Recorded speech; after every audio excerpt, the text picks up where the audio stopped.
Rock and Metal, Live Headbangers, presenta en esta 21ª sesión a Kiss. Que la disfruten.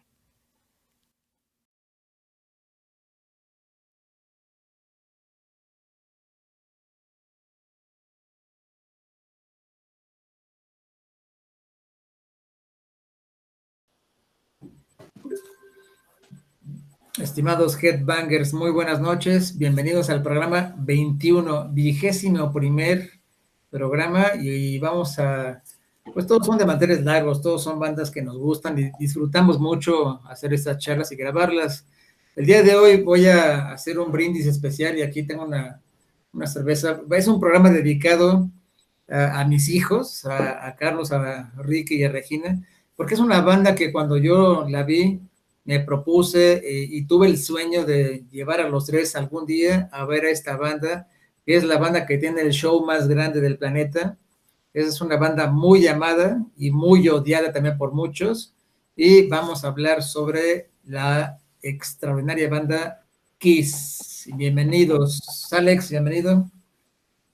Gracias, Carlos, buenas noches, pues un gusto estar otra vez aquí, un Monday Night, que eso habrá sido un Monday Night Football, eso también me llena de satisfacción. Y bueno, vamos a hablar de una banda que luego es difícil hablar de ella objetivamente, ¿eh? Es una banda difícil, es una banda que ha tenido muchísimos altibajos en su carrera y no se ha distinguido precisamente por su calidad musical, pero que definitivamente deja una huella muy profunda en el desarrollo del rock, tanto dentro como fuera de los escenarios. Entonces, es importante hablar de ella. Y bueno, va a ser un placer repasar la discografía. Vuelvo a repetir, un poco dispareja, un tanto dispareja esta banda, pero bueno, va a ser muy divertido, yo creo, que hablar de ellos. Gracias, Carlos, por invitarme otra vez. Buenas noches. Sí, gracias. Buenas noches, Diego. Ahora sí, muéstranos al Ace Frehley. ¿Cómo están? Es Paul Stanley. ¿Cómo están? Buenas noches, Headbangers. Pues ahí listos. Yo, especial para mí también este programa, porque Kiss es mi grupo favorito al lado de Iron Maiden. Entonces, pues sí, yo de Kiss sí puedo hablar muchísimo. Tengo también, hay que tener mucha empatía para oír a los críticos de Kiss. Porque pues sí, tienen razón en ciertas cosas, pero quienes somos realmente del Kiss Army, hasta vemos la porquería de programa de Gene Simmons de Family Jewels, y la ves nomás porque está James, ¿no? O sea, es un magnetismo que tienes con todo lo que es Kiss y con todo lo que es su historia, y con todas las bandas que se derivan de Kiss, que también son algunas. Es un estilo de vida seguir a Kiss, la verdad. Sí, definitivamente. Sí, exactamente. Sí, concuerdo con Alejandro, es una banda que es difícil hablar de una manera muy objetiva. Es una banda difícil porque creo que en mi caso la amamos tanto que a veces pasamos por alto pues la parte musical. Y en la parte musical pues tiene altibajos, tiene muy buenos discos, unos discos medio malones, otros más o menos, unas rolas bastante malas. Hay de todo, ¿de acuerdo? Pero bueno, yo conocí a Kiss pues casi en sus inicios y pues recuerdo con mucho agrado que mi mamá me compró una grabadora y entonces sintonizaba aquella estación en AM, en la amplitud modulada de La Pantera. Entonces, Radio 590. Exactamente, Radio 590. Pues vamos a escuchar a Kiss. Bueno, y mi mamá batalló para comprarme esa radio y caray, pues al día de hoy sigo recordando y aún tengo esa radio con algún reloj que me compró y es una banda que realmente pues la llevamos los verdaderos fans en el corazón. Bienvenidos, ¿sale? Vamos, Alejandro, ¿alguna introducción o nos vamos directamente con la discografía? Pues una breve introducción nada más. La historia de Kiss data de 1971, si mal no recuerdo, con un grupo que se llama Wicked Lester. Sí. Son neoyorquinos, ahí se conocieron Paul Stanley y Gene Simmons, que son la columna vertebral de Kiss. Ellos tocaban un rock muy distinto al que desarrollaron ya años después con ellos. Y bueno, esa es el antecedente más remoto. Diego, no sé si tengas algo más atrás de Wicked Lester. Pues digo, lo interesante es que Paul y Gene se conocen muy jóvenes. Sí. Y Gene Simmons nació en Israel y llegó en 1958 a Estados Unidos y no hablaba inglés. Uh-huh. O sea, era un judiazo tremendo, ¿no? Y sí, efectivamente hicieron Wicked Lester y había, al ser neoyorquinos, había una escena muy interesante en Nueva York, pero no fue sino hasta que entró Ace Frehley quien realmente hizo que los riffs tomaran forma, y después de que fueron a ver a Alice Cooper, porque la verdad ellos lo reconocen, a Alice Cooper pudieron darle una identidad totalmente diferente que les costó mucho trabajo que les hicieran bookings en los barsuchos de Nueva York. Entonces fue muy difícil que aquí se pudiera hacer un camino, pero ya una vez que se hizo camino, daban todo en el escenario con sus plataformas de 20 y tantos centímetros, casi 30, ¿no? Fuego, bueno, no tenían esa infraestructura, entonces tenían que pues sacarlo de la sangre y sacarlo del fuego y una espada y lo que pudieran para ser llamativos, y lo hicieron muy bien. Entonces digamos que se fue, y en lo personal yo descubrí a Kiss por un programa de Fito Girón en donde salían bailarines Sí, todos cómo los no. sábados. Sí. Entonces había unos bailarines que eran Kiss. Y dije, ay, mira, yo era muy fan de Cepillín en ese entonces, estoy hablando de 1978, 1979. Y mi papá trabajaba, nosotros teníamos un rancho en Texcoco, nosotros somos de ahí de Texcoco, pero iba a ver a su jefe a unas bodegas en Coacalco, donde había un chavo donde tenía una bodega de música y nos enseñó el disco de Presumido 78, que fue cuando, o sea, hicieron un remake de la canción Strutter en 1978 y sacaron ¿se acuerdan de esos discos que Sí, eran chicos de 45 Sí. revoluciones que tenías que ponerle una bolita en medio para que los tocara tocara, así? Y así fue como conocí a Kiss y me enamoré. Mi primer disco fue el Destroyer y me enamoré de la banda. Hasta hoy en día sigue siendo mi pasión Kiss. Sí, es correcto, te enamores de la banda, te enamores de la banda. Bueno, ya para empezar con el primer disco, el comentario sobre el logotipo, en el logotipo, ¿por qué el nombre, por qué el logotipo? Y curiosamente esa K, esa I y esa doble S, pues causó mucho revuelo allá en Europa, en países Austria, Alemania, Lituania y no sé qué tantos otros.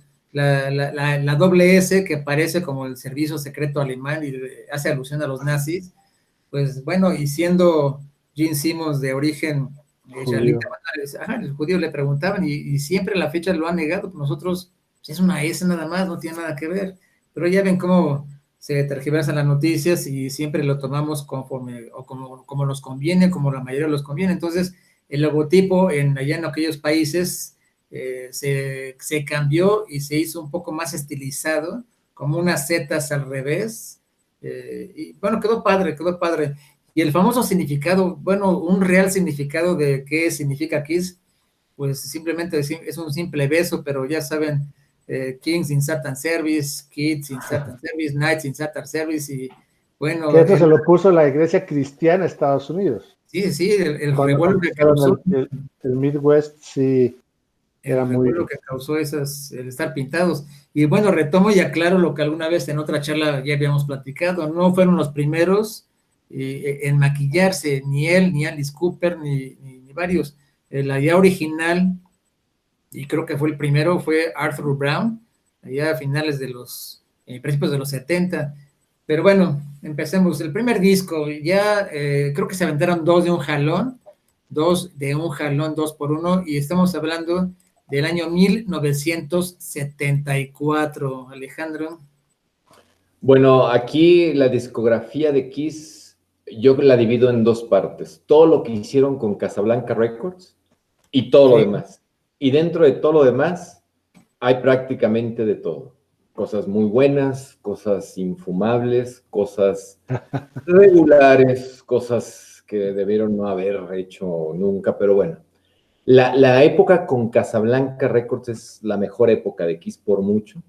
¿sí? Y vamos a hablar del primer disco, que es este de Kiss, que es una de las portadas que más me gusta. Esta portada es muy estilizada, es un homenaje a un disco clásico de los Beatles que años después también Van Halen hizo una similar utilizando ese contraste negro con las caras en blanco. Bueno, aquí resaltaba más obviamente por el maquillaje. Estos son los primeros esfuerzos producidos por Neil Bogart a través de sus ingenieros de sonido en ese entonces de Casablanca Records, que eran Kenny Kerner y Richie Wise. Es un rock muy crudo, es un rock más semejante a lo que se estaba escuchando, lo que bien dice Diego, ¿no? Una de las principales influencias de Kiss en ese tiempo era tanto Alice Cooper como esta banda de New York Dolls. New York Dolls. Sí, New York Dolls, que eran buenísimos, que eran precursores del glam metal en Estados Unidos, ¿sí? Y ellos siempre han dicho que hay otra banda inglesa que se llama Slade, que tomaron toda la parte escénica, toda la parte de transformarse en el escenario de ellos. Entonces, juntando de estas influencias, sale este disco que a mí se me hace un disco fantástico. Es un disco debut muy afortunado y de él se desprenden muchísimos temas que se siguen tocando hoy en día. De hecho, en los conciertos actuales, este es el disco más tocado junto con el Destroyer. Entonces, estamos hablando de que el primer disco es el disco debut, la portada es magnífica y obviamente nos presentan al mundo en aquel entonces, de 1974, con este maquillaje que pues le dio la vuelta al mundo, no en esos años, tiempo después, pero definitivamente un disco muy bueno. Así es. Y yo creo que también vale la pena mencionar, como bien dices, sí, canciones como Deuce, Strutter, Black Diamond, siguen tocando hasta el día de hoy. Pero también hay una canción muy interesante que por alguna extraña razón en México no salió en estudio, es la de Nothing to Lose. Y es una canción que habla del sexo anal, que es alguien que está tratando de convencer a su pareja de que no tiene nada que perder por hacer sexo anal, Nothing to Lose, ¿no? Ahorita ya no son tan, antes no, pues no más oías la letra y ya, pero. Y otro dato curioso, el tema de amor de Kiss es la única, es una canción espantosa, en mi opinión. A mí no me gusta, no es rock, es música de película porno de los 70s. Si alguna vez han visto película porno como Debbie Does Dallas, como los clásicos pornos de los 70s, esa canción es fatídica, pero es la única canción de Kiss compuesta por Gene, Ace, Peter, Paul, la única.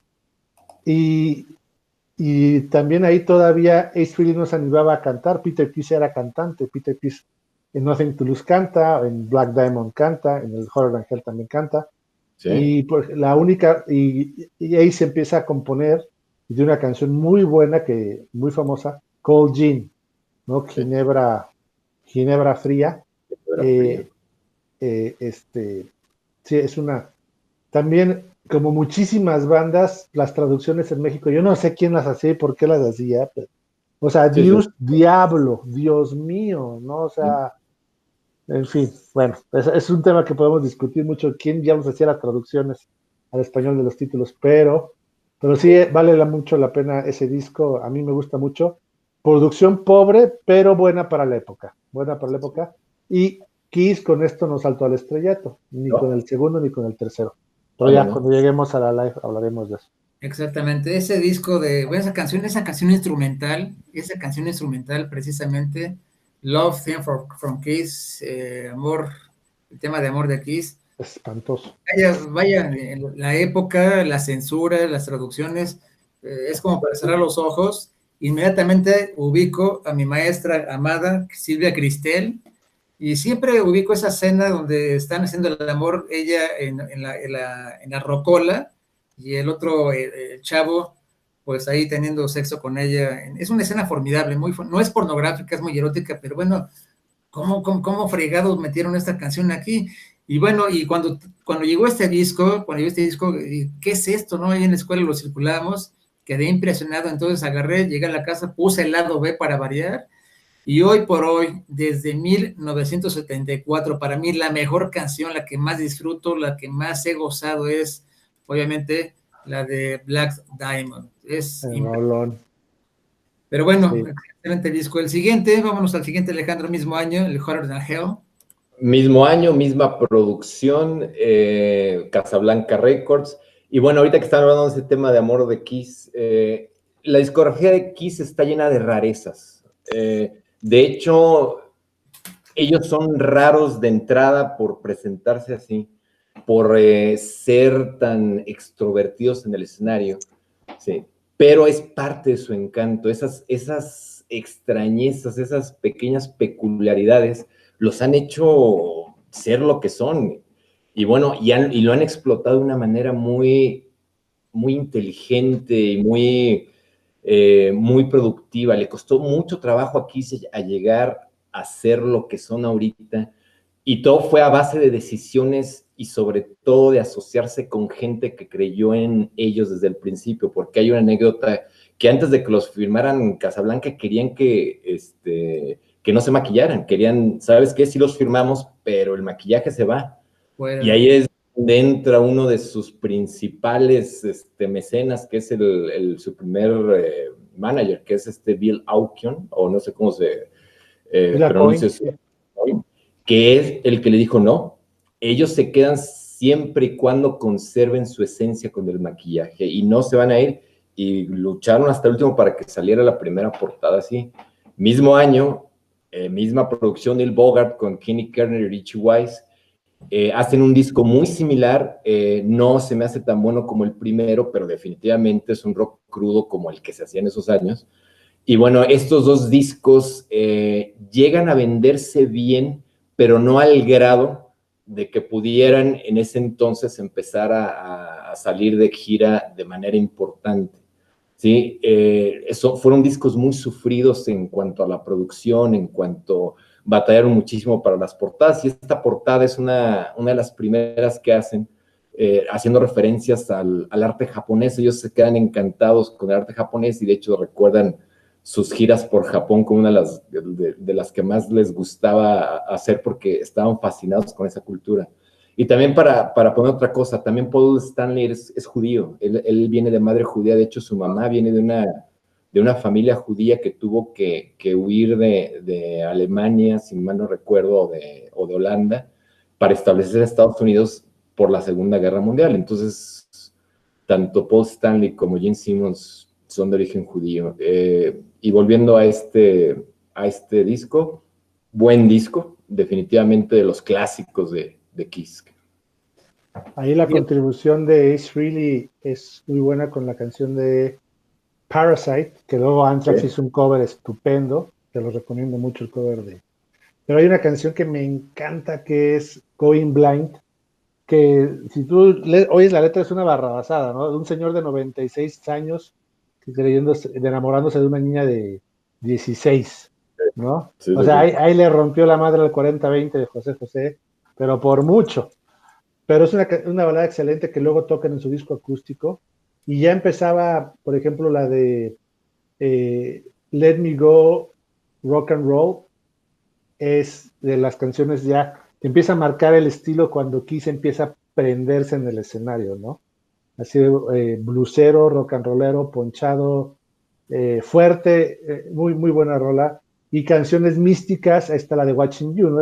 El clásico río, tan, tarararán, tararán, que está muy lejos de ser death metal o black metal todo, pero empezaba a tener esa parte psicodélica, oscura, que muy poco a poco trató de contribuir Kiss a la escena, ¿no?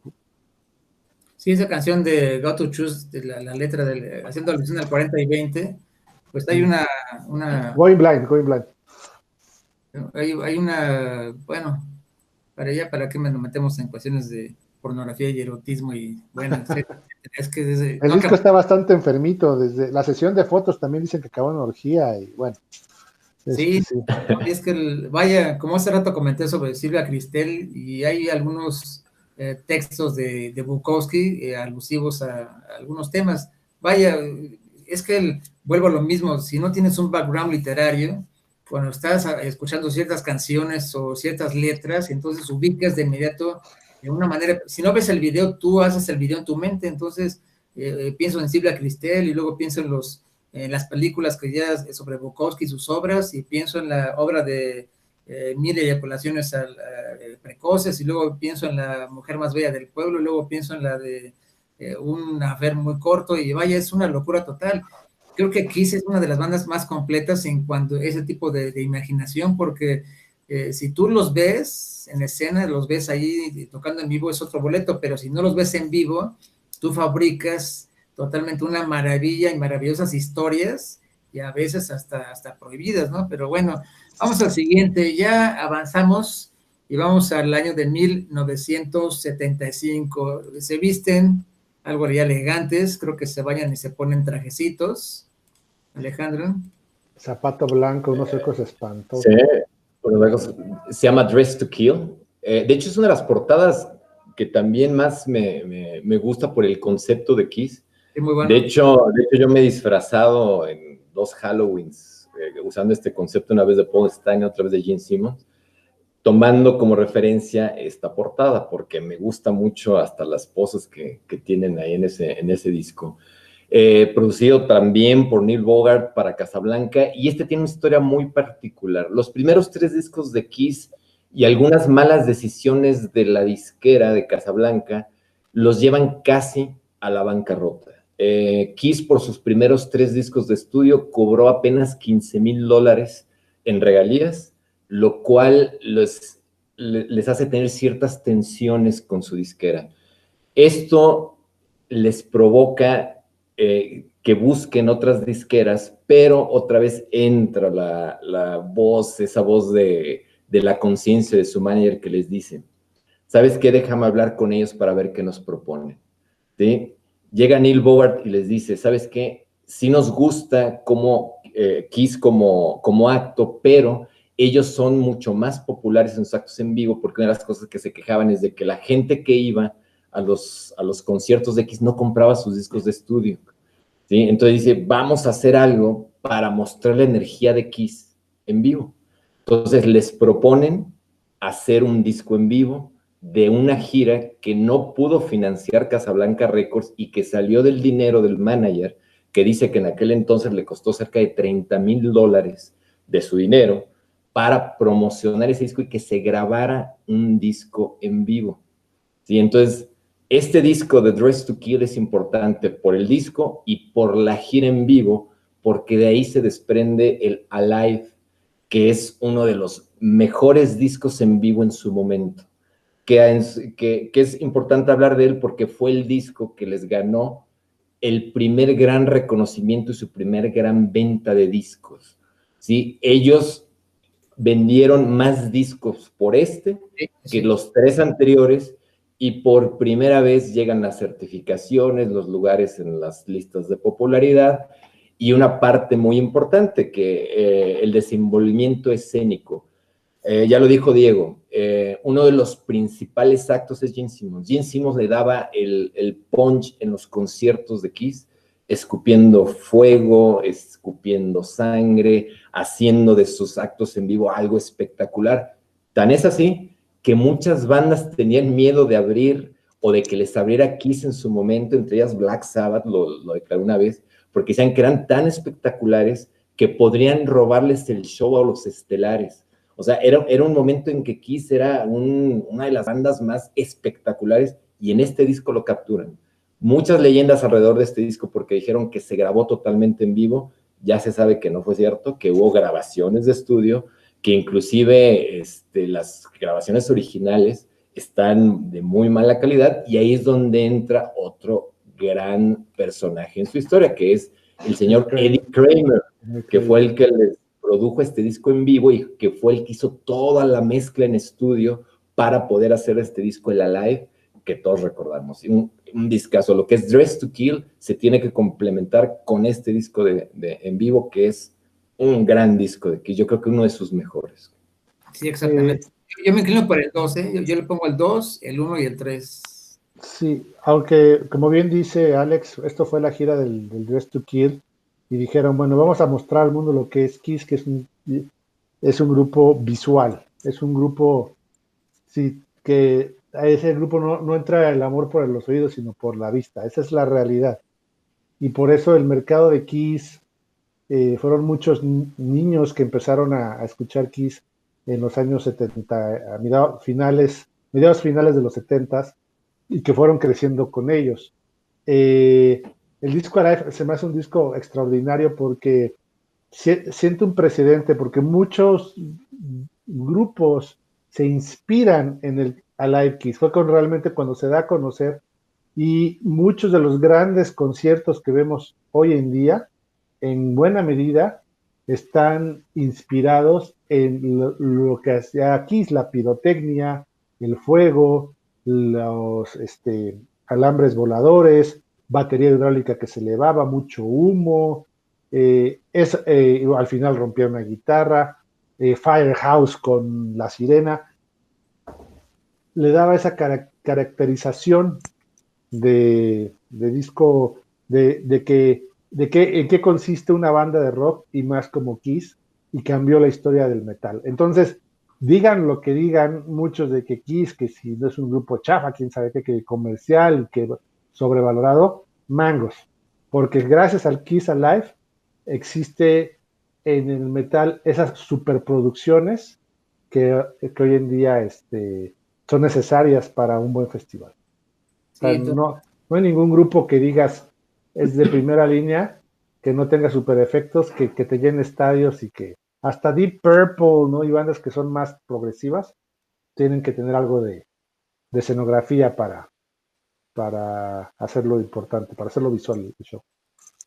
sí, es correcto, muy, muy bueno. Ya para el siguiente año viene un gran disco, 1976, y también se echan un doblete, ¿eh? Se echan un doblete. Me gusta mucho este de Destroyer. Este de Destroyer, pues ahí viene se desprende uno de sus mayores éxitos, muy, muy exitoso, el Detroit Rock City. ¿Sale, Alejandro? Bueno, aquí estamos hablando de el disco de Kiss. Yo creo que es el disco que definió su carrera y que posteriormente pasaron el resto de su carrera tratando de igualar algo similar, cosa que nunca lograron, en mi opinión. Y ahí quiero hablar lo más objetivamente posible de esto. El disco de Destroyer es un paso hacia adelante en cuanto a la producción, porque ahí se conocen al señor Bob Ezrin, y Bob Ezrin les regala el disco que estaban esperando, les presenta los efectos de sonido, les presenta otro tipo de instrumentos como es el piano, la guitarra acústica, les presenta ese tipo de efectos especiales que ya se empiezan a oír en este disco y que nunca habían utilizado, y que le dan un toque hasta más dramático a su disco, ¿no?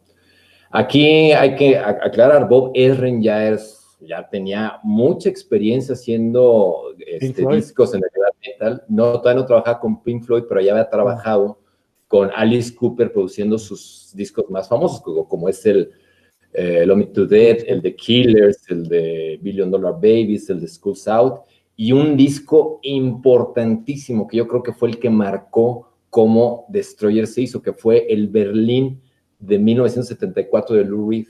Entonces Bob Ezrin mete toda esa amalgama de experiencia en el glam metal a este disco, y bueno, el resultado es una maravilla de disco.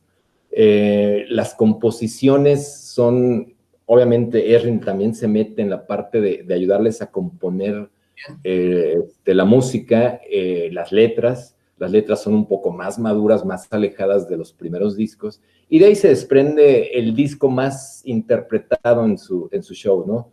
Ahí tenemos temas como Detroit Rock City, que bueno, ellos es como el que siempre utilizaban para abrir sus conciertos, God of Thunder, que es un discazo, y bueno, le regala hasta su tema de amor o su tema acústico, vamos a decirlo, porque también la vena romántica de Kiss es muy especial, porque ellos son unos románticos empedernidos, a pesar de la imagen siniestra que quieren aparentar, no dejan de ser románticos. Y bueno, Bob Ezrin les produce hasta esa parte orquestral de Beth, ¿sí? Le mete tipo guitarras flamencas, le pone hasta ciertas composiciones que son una introducción de Beethoven, de una de sus de sus composiciones trágicas que el mismo Bob Ezrin dice. Cada vez que la escucho, hasta me muero de la risa por lo que traté de incorporar ahí con Kiss. Y bueno, le regala el disco definitivo de su carrera en 1976.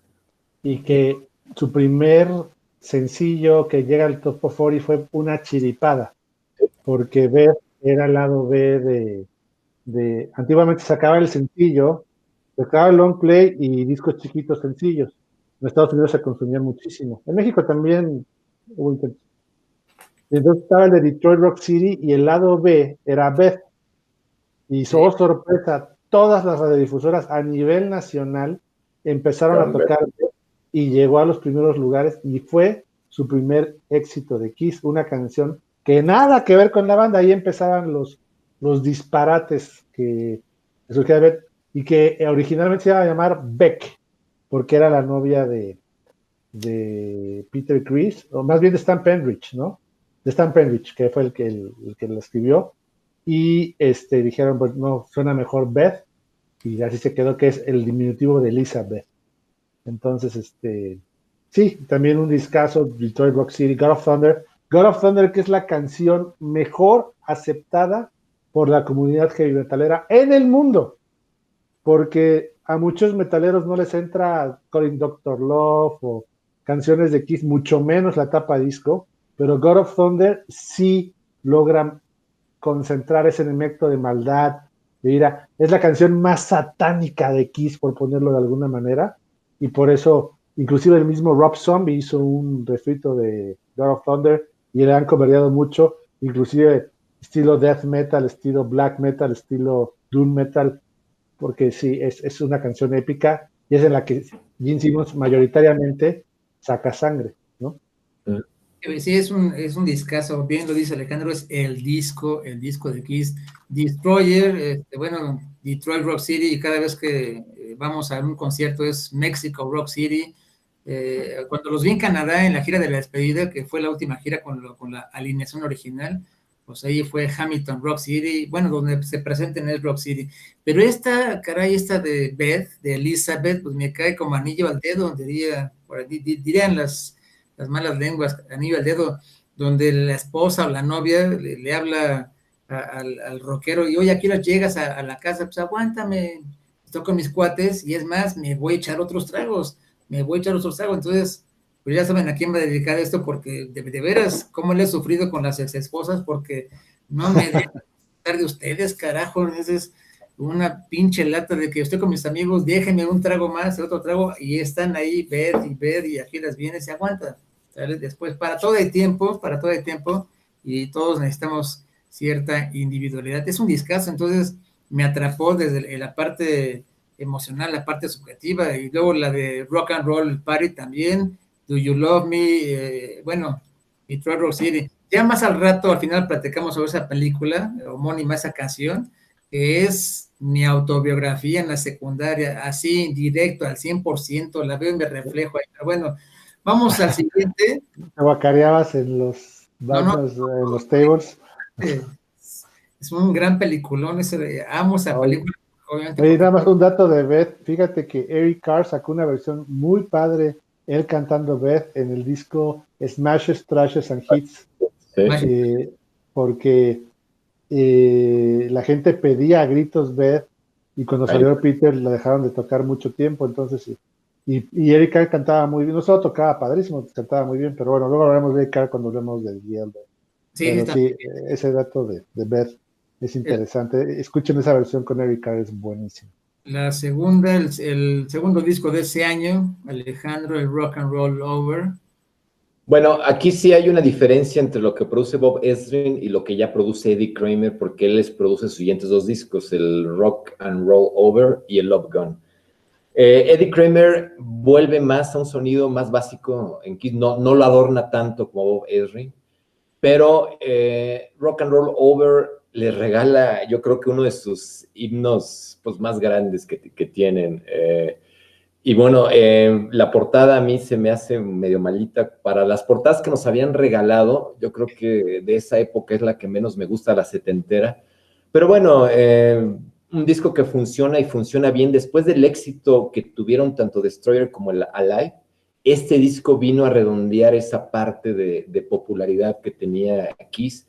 Y es importante destacar los grupos que tocaron con Kiss a lo largo de los años, ¿no? Por ejemplo, en 1975 en el Alive tocaron con grupos como Rush o como Styx, que también estaban en sus inicios, pero ya, por ejemplo, en 1976, en la gira de este disco, en 5 fechas en Alemania, Scorpions le abre a Kiss esos conciertos, ¿no?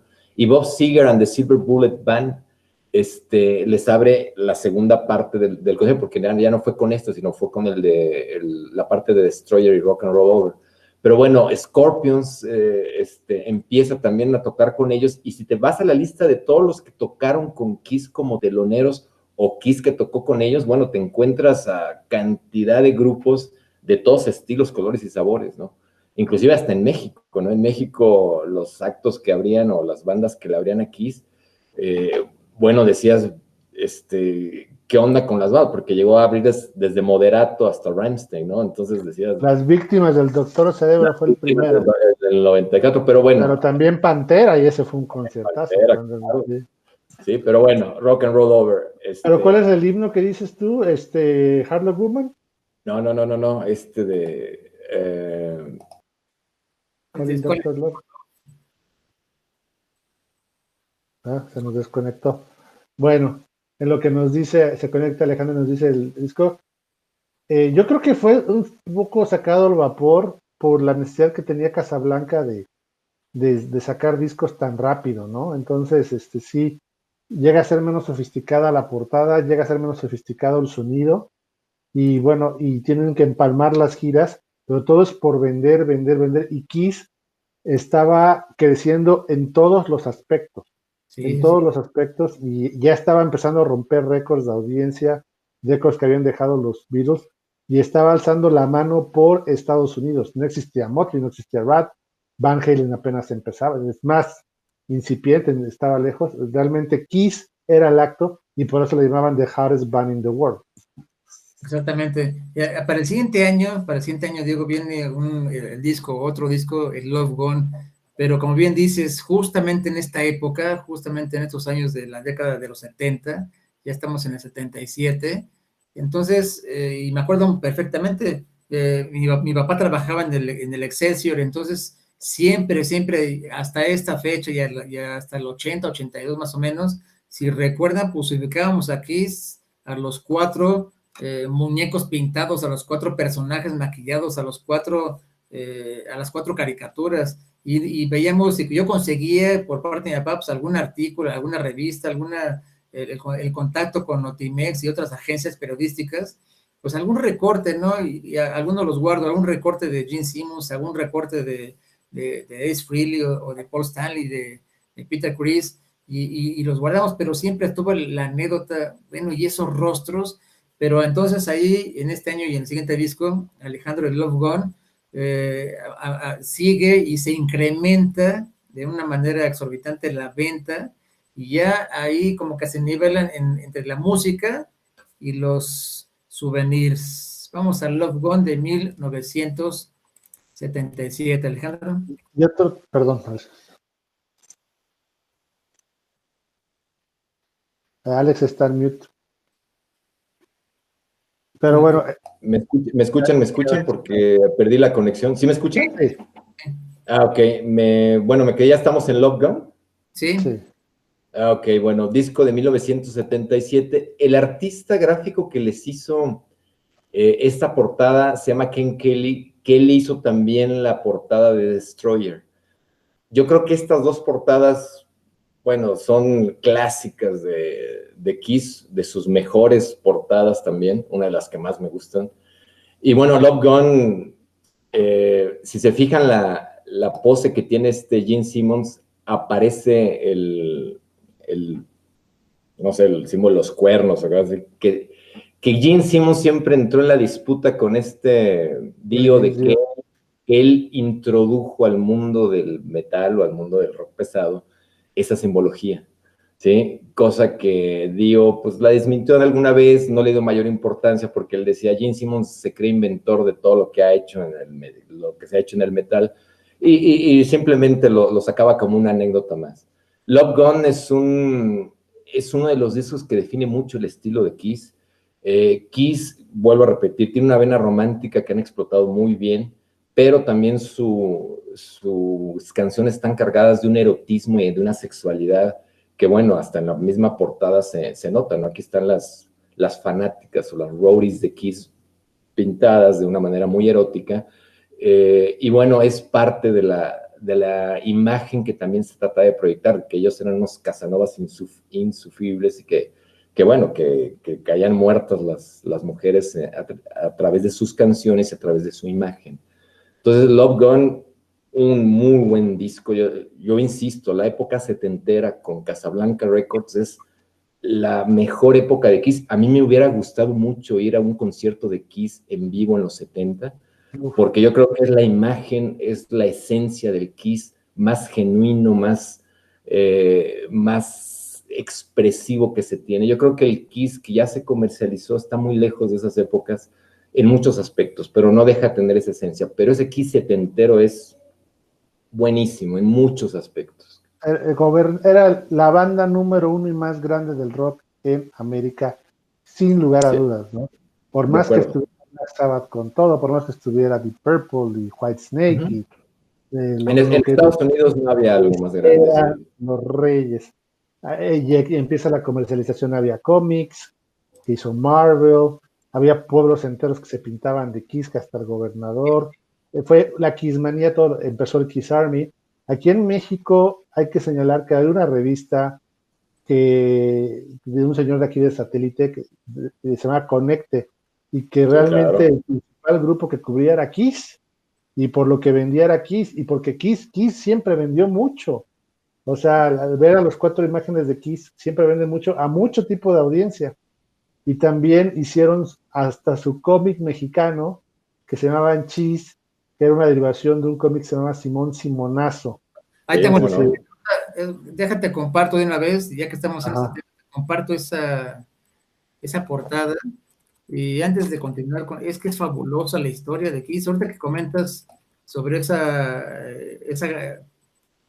portada con las roadies, con las mujeres, bueno, también sacaron una portada en Playboy, no me acuerdo en qué año. Sí, claro, que se hizo muy famosa, que las Playmates están pintadas como ellos.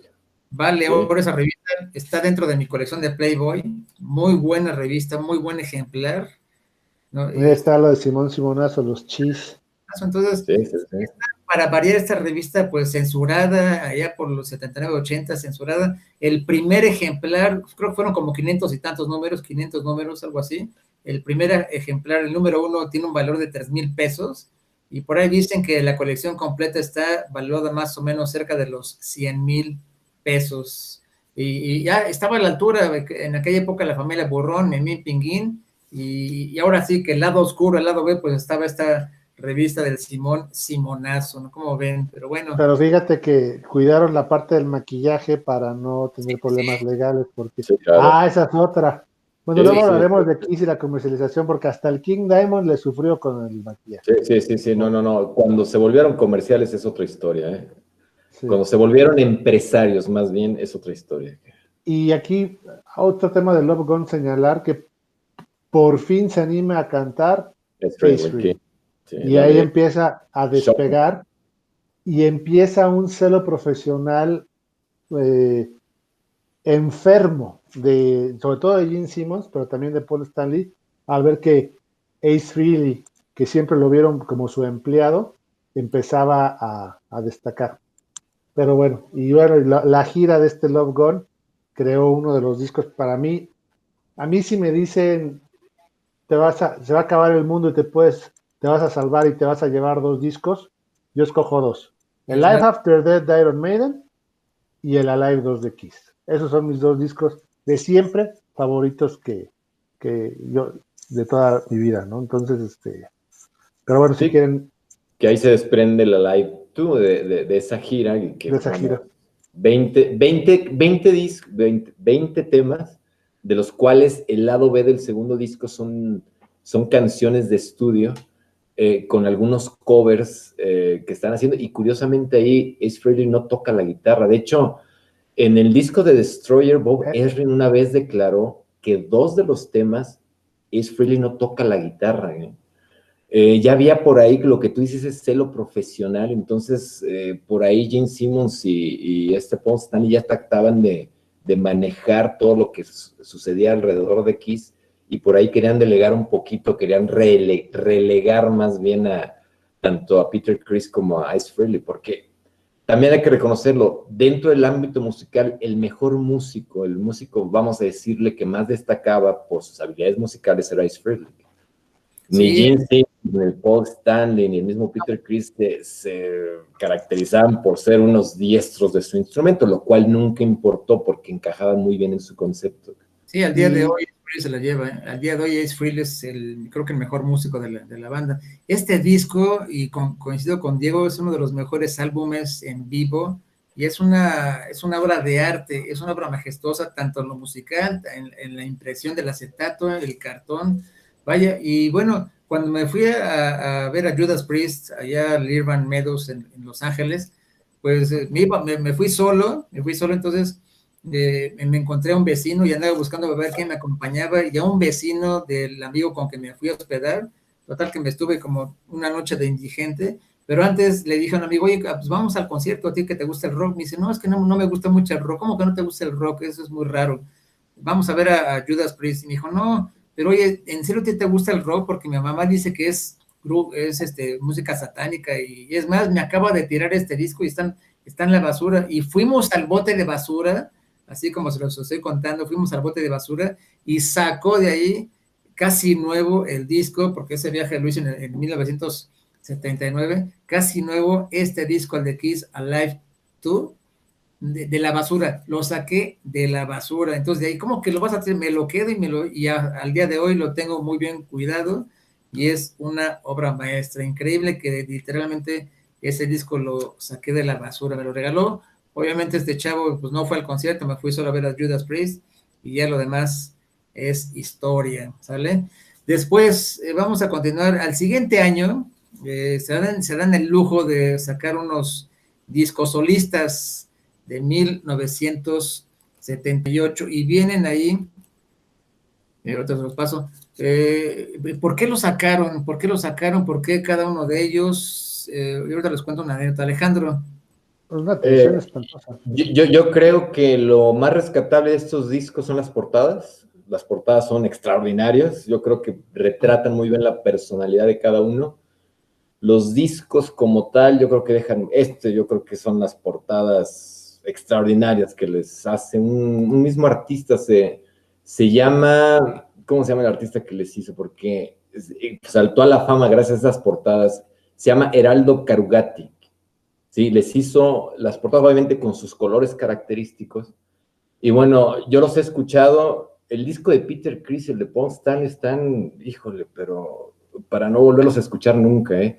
Yo creo que el mejor logrado es el de Gene Simmons. Gene Simmons rescata algo en este disco que él siempre ha dicho, que él se acercó al rock gracias a los temas clásicos británicos de rock, como los Beatles, como The Who, entonces él mete un poquito de esto, de estas mezclas, de estas influencias en su disco. Yo creo que es el mejor logrado. El disco de Gene Simmons yo creo que está muy por arriba, inclusive que el de Ace Frehley. Yo esperaría que Ace Frehley hubiera sacado el mejor disco, inclusive porque venía producido por Eddie Kramer, que Eddie Kramer les había producido sus discos en vivo. Pero bueno, yo sé que es cuestión de tema personal, y cada vez que hablo con un fan de Kiss, en este caso Diego, yo sé lo que vas a decir, que no comprendimos los discos, los que no somos tan fan de Kiss, de esto. Yo sí me considero fan. Yo considero que estos discos sí dejan mucho que decir, y que son una de las extrañezas que hay, o de las peculiaridades que hay en la discografía de Kiss. Sí. Yo creo que ninguna banda ha hecho eso. Es de entrada, ¿no? Sacar 4 discos y que 2 de los 4 llegan a las listas de popularidad. El de Gene Simmons es un buen disco, pero sacó un refrito al Rock and Roll Over, eso te decía que no tenía todo el material, que es See You in Your Dreams, con mucho piano.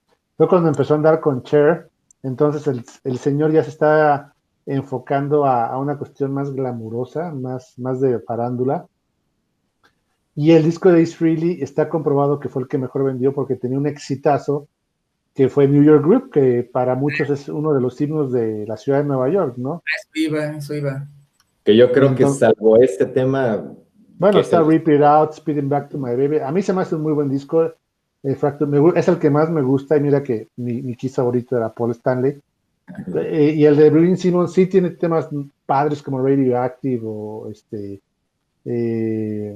no sé, pero también tiene cada cosa, la When You Wish Upon a Star, Dios mío. Y bueno, y lo que hizo Chris, dices que espanto, cariñitos para papá y todo, infumable, Sí.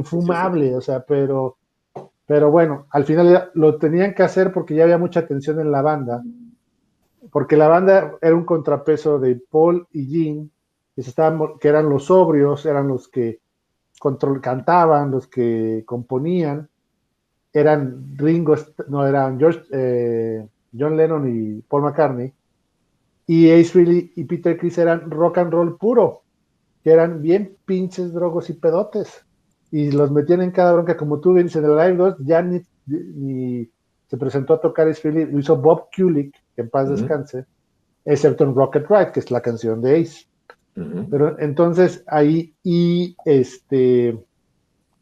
ya ahí Ace Frehley conoció las mieles de la fama, y también el rock entró en un bache por la música disco, antes de que llegara el New Wave of British Heavy Metal y todo lo que iba a resurgir el rock, pues entró en un bache y Kiss le entró a esa onda de lo disco, ¿no? Sí, es muy cierto. De este disco de Ace Frehley, déjame, les cuento una anécdota, es fabuloso. Son 4 discos buenos, son buenos. Pero en la época, 1994-95, pues cuando no había la red, la internet como el día de hoy, cuando no había el acceso a la música como hoy lo tenemos, pues de mi vasta colección de discos, siempre que tenía invitados en las parrandas y en las fiestas y cualquier pretexto allá en el departamento, recordarás, Alejandro, y a mí me gustaba mucho presumir, pídeme una canción y la rola que quieras, la tengo, la rola que me pidas, la tengo. Entonces era un placer la rola que me pidieran y sacaba el disco, el acetato, sacaba el cassette, sacaba el CD y siempre todo lo tenía en la mano. Y una vez llegó un gran amigo, Eduardo Velasco, llega y me dice, oye, hay una canción que estoy buscando, tú pídemela. Y me dice, quiero la canción no sé cómo se llama, que se llama New York Groove. Y por diablo mío, no la tengo, no la tenía, entonces, ¿por qué no tengo esa canción? Entonces me costó mucho trabajo conseguir esa versión, la versión original. Aquí Ace Frehley es un cover, es De una Ross Ballard, ¿no? Ballard, y la canta el grupo Hello, el grupo Hola, el grupo Hello, y bueno, es un gran cover de Ace Frehley, y Ace Frehley se comercializa, y bueno, hasta en las discotecas y en los antros la llegamos a escuchar, otros hasta la bailaban, yo no bailo, pero bueno, qué rolota, muy, muy buena composición. Vamos al siguiente, y ahí viene, creo que es el disco más comercial, el disco más comercial de Kiss, llegamos a 1979, y vamos con el ya famosa portada del Dynasty, Alejandro. Dynasty representa, bueno, es un par de discos que les produce Vinnie Poncia. El cambio de dirección se nota. Es un disco bueno a secas. Tratan de inclusive regresar a la portada de su primer disco Kiss, no con tanta éxito, me gusta más la portada original del Kiss. Esta es una portada más a color, donde lucen más los personajes y sus expresiones que se hicieron clásicas en todo el mundo. Y bueno, aquí de Dynasty se vende muy bien, es uno de los discos que mejor se vende en la historia de Kiss. Y bueno, este sí le da la vuelta al mundo en muchos aspectos. Este disco de 1979 creo marca el último con la alineación original tocando como tal en un disco de Kiss. Ya como lo bien lo platica Diego, ya las tensiones en la banda ya estaban llegando a un punto que era pues un poco intolerable inclusive. Peter Criss empieza con sus problemas serios de adicción. Inclusive se habla de que muchas de la batería que se oye en este disco ya no es de él. Tienen solo una canción. Tienen ya un baterista de sesión. sesión que se llama Anton Fig, que bueno, Anton Fig ya es un músico reconocidísimo que ha tocado desde cantantes, bueno, desde músicos como Bob Dylan, como Mick Jagger, inclusive ha tocado con el mismo Ace Frehley en su proyecto Alice Comet. con Alice Comet, exactamente. Y bueno, aquí ya empieza la primera separación fuerte del primer integrante, que es Peter Criss, que ya era insostenible la relación con él por las adicciones, pero sin embargo, por azares del destino y por azares de comercialización cruda y tal, lo dejan en la banda como parte de la imagen por unos años más porque les convenía no perder ese misticismo que originaba el que los integrantes originales siguieran. Dynasty se vendió muy bien en los Estados Unidos y es uno de los discos que más se recuerda en cuanto a la gira, porque también fue una gira muy espectacular. Sí, ahora, Diego. También es importante señalar que a pesar de que está labeled como un disco, por llamarlo de alguna manera que sea redundante, la canción que tenía ese color y ese tinte como para ponerlo en esas discotecas con la esfera gigante de espejitos, pues esa Agua es Made for Loving You, que sigue siendo yo creo que su canción no más importante, pero sí más reconocida de Kiss en el mundo, ¿no? Oye, adelante. Y también, pero por ejemplo, Sure Know Something, que es un gran sencillo de Vinnie Poncia, Charisma, fue una canción que en México tuvo muchísimo éxito. Sí, claro. Más que en cualquier otra parte del mundo. Magic Touch es una gran canción, Hard Times también. Hacen un gran cover de los Rolling Stones, 2000 Man. Es un gran disco, a mí me encanta este disco, la verdad. Creo que si realmente eres fan de Kiss, no puede faltar en tu conexión en Dynasty. Sí. Y no por I Was Made for Loving You, sino por, yo creo que todo lo demás. Y Derry Living, esa canción me choca, porque la verdad también en la onda disco es la única que toca Peter Criss. Y sí, también marca un reflejo de lo que se está viviendo con él. Muy importante paréntesis, en esta gira, aunque ya había mucha tensión en la banda, seguían vendiendo Kiss por donde sea, ¿no? Había ya loncheras, estampas, patinetas, todo. O sea, Kiss era un producto muy redituable desde el punto de vista mercadológico. Y tanto así que les hacen su película, que fue una porquería de película también, dicho por la misma gente de Kiss. Kiss Meets the Phantom of the Park. Yo me acuerdo que la fui a ver al cine Apolo maquillado de Paul Star y ahorita me arrepiento, ¿no? Pero la verdad, porque la película fue muy mala, pero ahí la tengo entre todas mis... Esa película, digo, cuando yo la vi en el Satélite 70, dije, Kiss, por primera vez voy a ver a la banda, bueno, maquillada, pero en acción, con movimiento. Entonces, esa película, si no me dejaras mentir, nos emocionó, nos gustó, nos enganchamos. En aquella época se me hizo una fantástica película, emocionante, y me quedé traumado. Dije, no, qué maravilla. Ya hace pocos años que la busqué, la descargué, bueno, ni la acabé de ver. Tremenda porquería de película. La de Cepillín con Yuri estaba mejor, te lo juro. Sí, y además ya está catalogada como una película de culto y es, aparte, ¿no? Ya tiene su valor, pero ellos mismos, y se cuenta que los mismos productores dijeron, bueno, creo que aquí ya en esa película no se les catalogó, quisieron hacer los superhéroes y terminaron siendo payasos, así lo dijeron simplemente. Quisieron combinar Star Wars, que estaba de moda en ese momento, con, no me acuerdo qué otra película les salió esa porquería, porque la verdad no son actores. No. El que empezaba a incursionar en la actuación era Gene Simmons, hizo Trick or Treat y hizo alguna que otra película, pero tampoco es un gran actor. Entonces, pues al César lo que es del César, ¿no? Y bueno, se pudieron dar el lujo de sacar esa película esta es buena película. Bueno, aquí actúa un poco, pero sí, esta es pero muy buena película, muy recomendable. Detroit Rock City es bastante, me encanta porque es salgo yo en la secundaria, totalmente soy yo ahí en la secundaria, sí, éramos clones del personaje. Bueno, ya para terminar con el tema de las películas, hasta que no la he visto, no sé si ustedes la hayan visto, no sé de qué se trata, creo que hasta ahí No, va, fíjate que no, ¿eh? pero bueno, ahí pasó. Pero sí, sí me lo han recomendado, pero no. Pero bueno, vamos al siguiente. Después del Dynasty llega un disco, a lo mejor Elon Musk, a mí, pues medio malón para mí, no sé qué, Alejandro On Musk.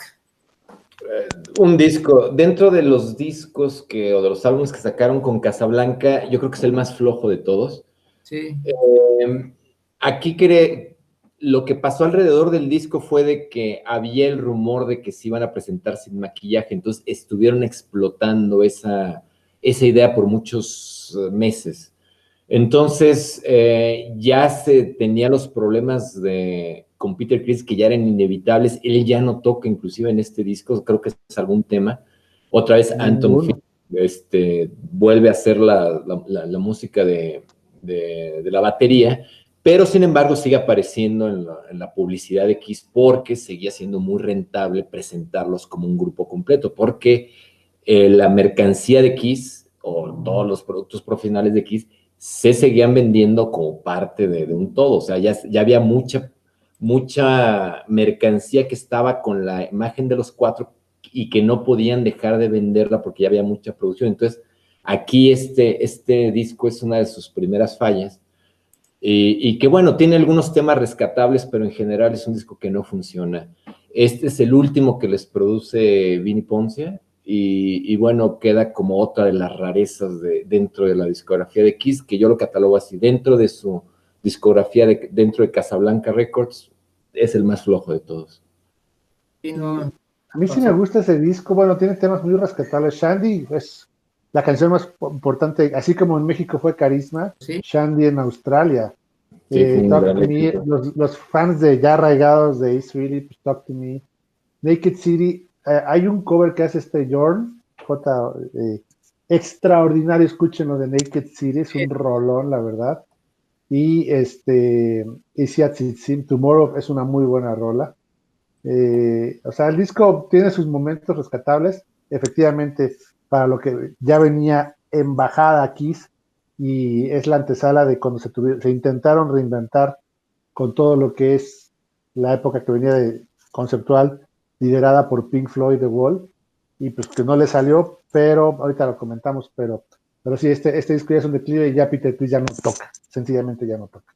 Sí, ya no. Y el siguiente disco es un disco raro, disco raro. Ya estamos en el año del 1981, Music from the Elder. Es un disco, a mí sí me cerraron, no sé cuál fue la idea original de sacar este disco, Alejandro, Music for the Elder. Bueno, aquí si hay discos raros en la discografía de Kiss, este es el más raro de todos. Es un disco que no esperaba, yo creo que nadie de sus fans, no esperaba nadie de la prensa, no esperaba nadie, y fue muy poco comprendido en su momento. Vuelven a regresar con Bob Ezrin, y Bob Ezrin si conocemos un poquito qué ha hecho Bob Ezrin a lo largo de su carrera, podemos identificar rápidamente que es un disco de él por el tipo de efectos, por el tipo de concepto que maneja. Sin embargo, aunque ya habían trabajado con él, ahora los pone a hacer un disco mucho más serio, mucho más conceptual. La historia, de hecho, detrás del disco está muy padre, pero definitivamente es un disco que no funciona y es un disco que no se vende y que representa uno de sus fracasos comerciales más importantes. Tan es así que ni siquiera salen de gira con este disco. Un disco que fue mal recibido en lo comercial, fue criticado muy disparejo, pero hubo algunos críticos que me dan mucho la atención ver las críticas de esa época porque unos lo defenestraban totalmente y otros rescataban ciertos elementos. Y ahí coincido con Diego. Bob Ezrin venía de trabajar con Pink Floyd en The Wall y quiere hacer algo similar con Kiss, y obviamente no son los estilos ni la calidad de músicos que se ponen uno y otro. Y aquí lo digo con todo respeto para los fans de Kiss. los integrantes de Kiss nunca se han distinguido por su calidad o por su destreza al tocar con los instrumentos. De hecho, si uno se va a listas, a pláticas serias sobre quiénes son los mejores ejecutantes del bajo dentro del rock pesado, de batería y todo, casi nunca van a salir los nombres de los integrantes de Kiss. Y no creo que eso les importe, porque ellos han manejado su carrera de otra manera y yo creo que eso les tiene sin cuidado. No les importa. Ajá. Pero hacer un disco de este tipo, ¿sí? Para una banda de este tipo, definitivamente no es algo que esperaba y no funcionó, porque simplemente no era un concepto que hubiera funcionado para una banda como Kiss. Y sin embargo es un disco que a mí me gusta y a mí me agrada escucharlo, ¿sí? Y bueno, se ve la mano de Bob Ezrin de principio a fin en este disco. A mí me gusta mucho este disco, yo creo que por la época en que sale, ¿no? Fue un año en donde, a pesar de que Kiss no le da a la fórmula cuando se trata de reinventar, ya sale Peter Criss, ya viene Eric Carr, que es un gran músico, sí. Y le da un color diferente. Este disco tuvo muchísima programación en México en WFM, cuando estaba un señor que se apellidaba Luján, no sé si se acuerdan. Víctor Manuel Luján. Víctor Manuel Luján, muy padre voz, ¿no? Que hizo un grupo estilo Night Ranger. Qué lástima que no siguió. Pero además, dato interesante, no salen de gira, pero vienen a México cuando en México estaban total y absolutamente prohibidos los conciertos. Sí, es cierto. Los recibe el señor Jorge Saldaña en un programa que se llama Aplausos. Y yo me acuerdo que lo vi y lo recontraví y tocaron Charisma y tocaron I, que es una gran rola. Y I Was Made for Loving You. I Was Made for Loving You, The Oath. Fueron a un orfanato a regalar pelotas y Kiss en México, la verdad que en México han tenido un éxito tremendo porque el público mexicano se presta mucho a mirar a bandas como Kiss, que son más visuales que musicales. Ahora, como músico, yo sí les digo, este disco está muy bien hecho, está muy bien producido y sí, evidentemente el genio de Bob Ezrin se nota en las canciones, pero por eso tienes un Tony Powers en los teclados y tienes coros y Eric Carr hace un trabajo excelente.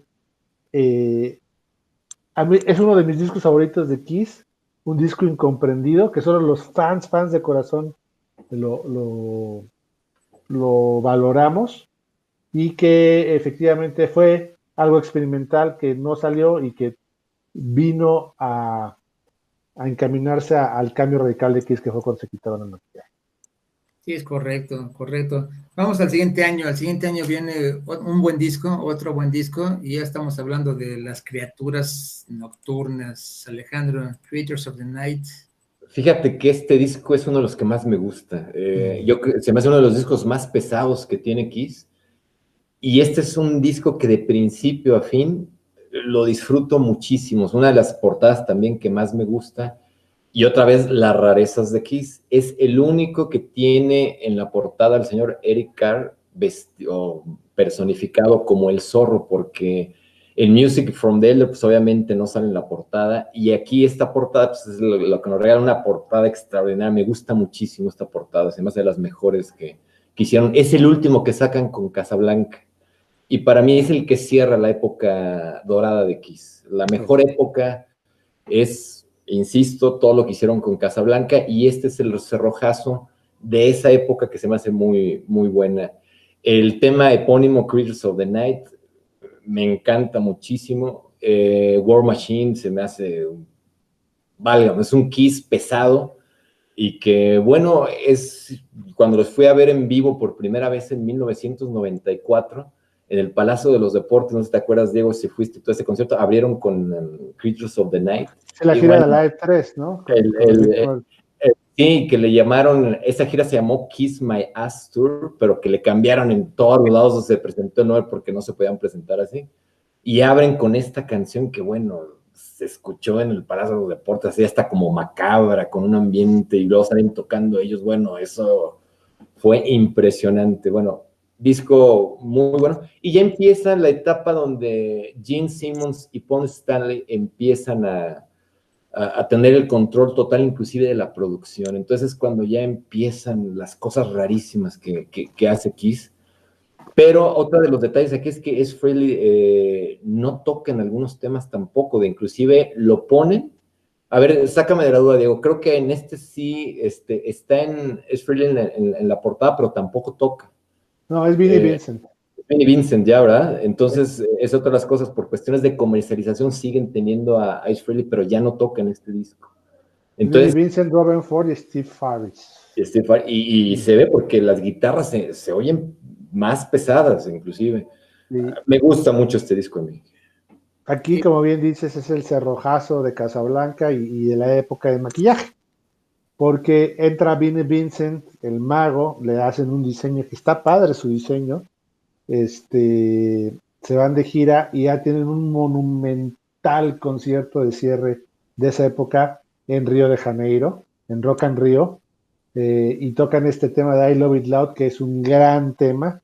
También tiene una balada hermosa que es I Still Love You, muy potente, muy llegadora. De Vinnie Vincent también, igual este tema de I Love It Loud es de Vinnie Vincent. Era un gran músico, extremadamente conflictivo, le dicen la señora, todos los fans de Kiss lo conocen como la señora. Hizo un extraordinario trabajo como solista, pero también como Kiss, y se pelea muy fuerte con Gene Simmons a grado de que llegan a abogados, pero este disco es uno también de los mejores de Kiss, yo creo. Es muy buen disco. Ya en esa época me acuerdo muy bien que mi papá me trajo un periódico, una edición, y venía la noticia que Kiss ya llegó a vender más souvenirs que discos y que música, entonces fue un año muy, muy conflictivo para ellos mismos, y entonces quisieron demostrar que lo más importante es la música, y luego vienen otros, entre comillas, periodicazos, y se anuncia y corren los rumores que Kiss iba a lanzar un disco sin pintura, sin maquillaje, y entonces lo primero que dije, no, hombre, ¿cómo va a ser? No puede existir un Kiss sin maquillaje, un Kiss sin maquillaje, pues no es Kiss.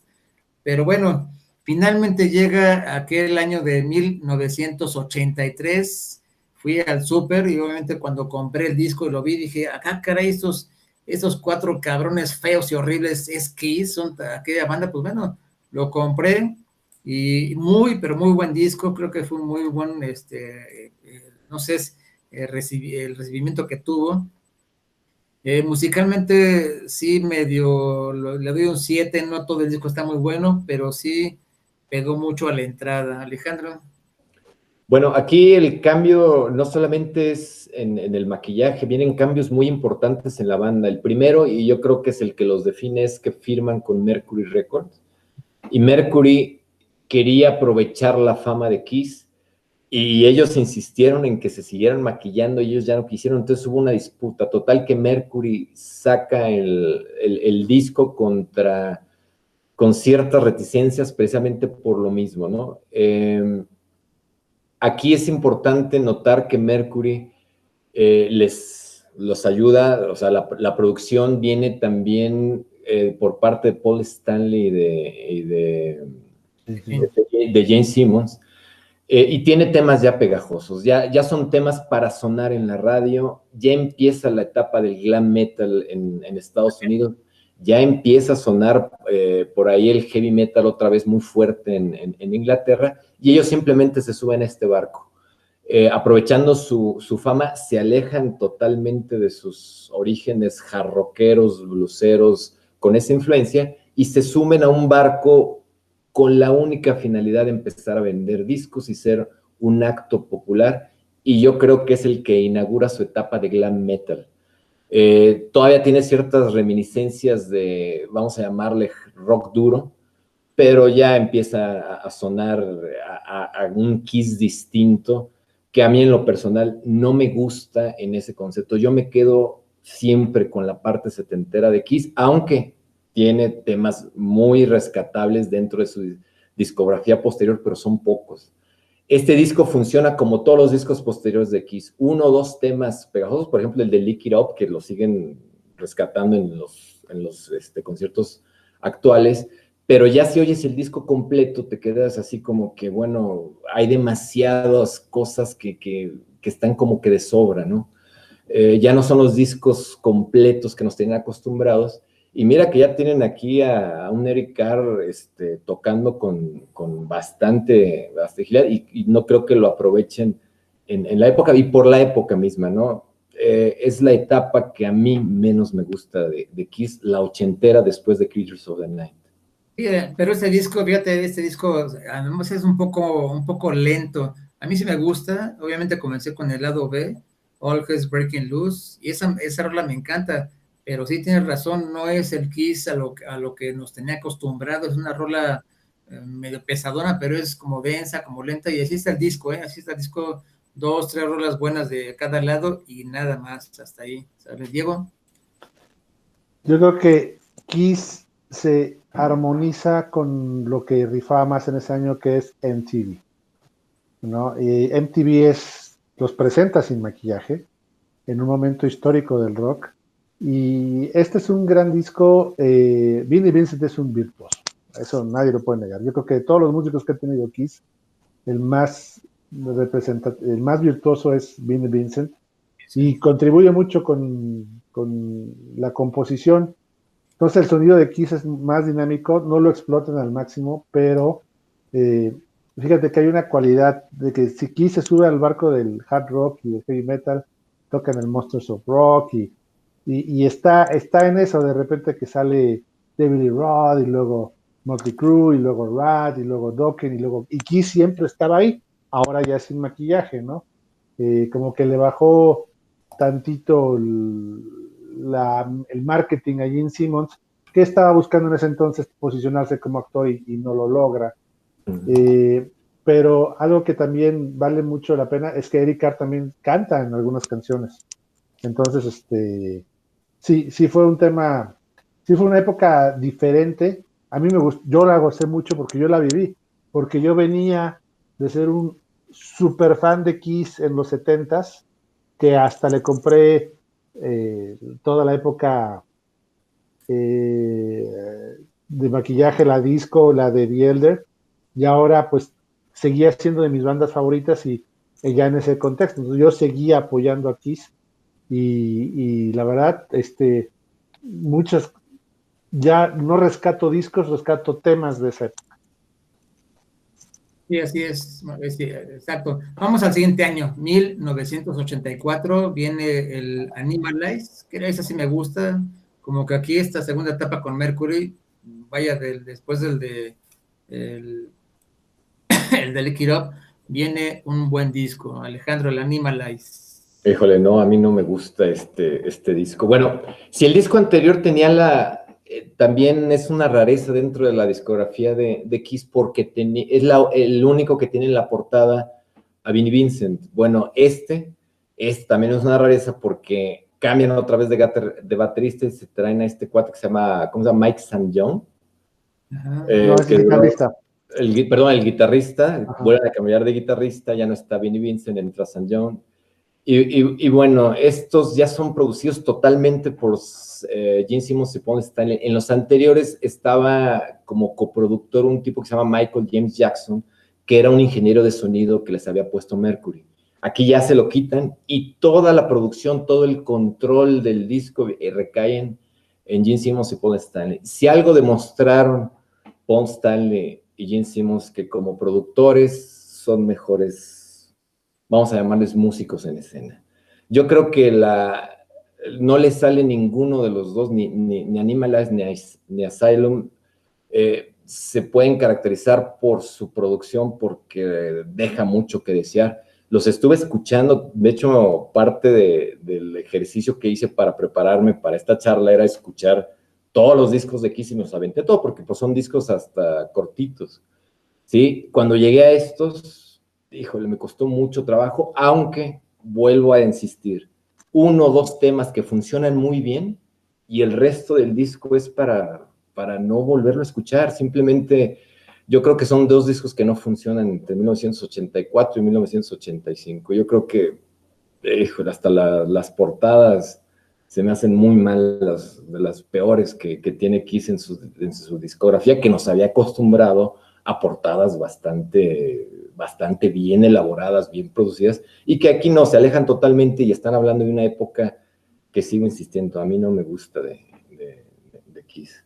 Porque ya es mucho glam, es muy glam metal, muy glam metal. Totalmente. Sí me gusta, lo comparo con Motley Crue y con Poison, ¿no? Esa de Heavens on Fire, y es totalmente muy glam y muy ¿No te comercial. acuerdas del video que es una fiesta de excesos, no? Sí, claro. Aquí yo quiero mencionar un personaje muy importante en la historia de Kiss y del hard rock y glam metal, que es Desmond Child, el cubano. Un cubano que, la verdad, para todo lo que es power ballads, es un genio. Es un genio. Escuchen, si pueden, los que son hard rockeros que nos escuchan o glameros, todo lo que te ha hecho Desmond Child con Rat hizo un trabajo hermoso con Giving Yourself Away. Aquí hace un rolón que es Hard Enough Into the Fire, que empieza bien el disco. Heavens on Fire es de él, la de Under the Gun. O sea, creo que es un disco que, en mi opinión, cumple con el Kiss de los años 80. Ya empieza a dejar de ser headliner, o sea, eso empieza a marcar su decadencia. Empieza a salirse de las listas de popularidad, pero ahí sigue, ahí sigue, ahí sigue, ahí sigue, ahí sigue, ahí sigue. Y pues Kiss está presente, ¿no? Entonces, sí, es un grupo que más se va por los singles que los discos. Sí, es cierto, es correcto. Vamos al siguiente año, Alejandro, vamos con el Asylum. Misma opinión que la anterior. Siguen Sí. la misma producción de Gene Simmons y Paul Stanley. No me gustan a mí esos dos discos, salvo ciertos temas. Sí, creo que son discos fallidos dentro de la discografía. Insisto, la etapa ochentera, salvo los dos que vienen por alguna razón, pero estos dos, Animal Eyes Asylum 84-85, no funcionan. Simplemente yo creo que son discos que no funcionan. Aunque sorprenden con un gran video que es de la canción Tears Are Falling, quedando en segundo lugar de los mejores videos de MTV de ese año, de hard rock y heavy metal, de Headbangers Ball. Y entra un músico que fue muy importante en la historia de Kiss, que es Bruce Kulick, el hermano de Bob Kulick, que después le dieron un balazo ahí, pero bueno, es otra historia. Pero es un gran guitarrista y creo que este disco también tiene canciones muy rescatables. A mí me gusta mucho King of the Mountain, Who Wants to Be Lonely, I'm Alive, All Night, que es, o sea, lo que hacía Poison, lo que hacía Trickster, lo que hacía Pretty Boy Floyd. Ahí está Kiss también entrando en esa época, sin vender las millonadas de discos, aunque sí llegaban al oro, o sea, muy respetables, y siguiendo de gira, y ellos, pues en lo suyo, en su negocio, ¿no? Sí, yo creo que es transicional hasta el siguiente disco que vamos a comentar un poco. Vamos al siguiente. No, Crazy es que es como que el cierre de la era glam. Sí, el 87, el siguiente disco, el Crazy Nights, Alejandro, a mí sí me hace igual que el Crazy Nights y el Asylum se me hacen muy similares, un poco flojos. Fíjate que ese de Crazy Nights sí viene un cambio porque ahí contratan a un productor, a Ron Nevison. Él es un ingeniero de sonido que trabajó mucho en los 70, que tiene mucha experiencia. De hecho, él trabajó en discos como Quadrophenia con The Who. Y bueno, por lo menos se nota un cambio en cuanto a la producción. Ya no se me hace un glam tan glam, ya le rescato ciertas cosas o ciertos aspectos de un hard rock mejor producido, pero no deja de ser ochentero, ¿no? La etapa sin maquillaje de Kiss no funciona en muchos aspectos, pero yo creo que dentro de lo que hicieron con Mercury sin maquillaje, es uno de los discos que mejor funciona, sin llegar a ser nada espectacular. Hay 2, 3 temas que están muy bien producidos y son hasta sorprendentes porque nos venían acostumbrados a sacar temas muy populares para radio y baladitas, como decía este Diego, bien hechos, pero nada así que te dijera, wow. Y aquí tiene un par de temas que rescatan, o sea, inclusive el mismo Crazy Nights está mucho mejor producido que todo lo demás, pero bueno, es otra de las rarezas dentro de la discografía de Kiss. Pues sí, Diego. Es uno de mis discos favoritos, yo creo que de la época de glam es el que más me gustó. Me trae extraordinarios recuerdos de la secundaria. Creo que en términos técnicos tenía cosas buenas como No, No, No, pero la canción de Reason to Live para mí es la mejor balada que tiene Kiss. Sí. Más que Forever, más que Beth, más que I Still Love You, y más la que Every Time I Look at You, no, Reason to Live. Y el video es muy padre, muy bien hecho. Es cuando se empiezan a hacer buenos videos en MTV, porque se acuerdan los videos de los 80s, eran malísimos, no solo los de Kiss, sino los de Dokken, los de Motley. No, ya se empiezan a hacer buenos videos, y obviamente de la mano del señor Desmond Child, ¿no?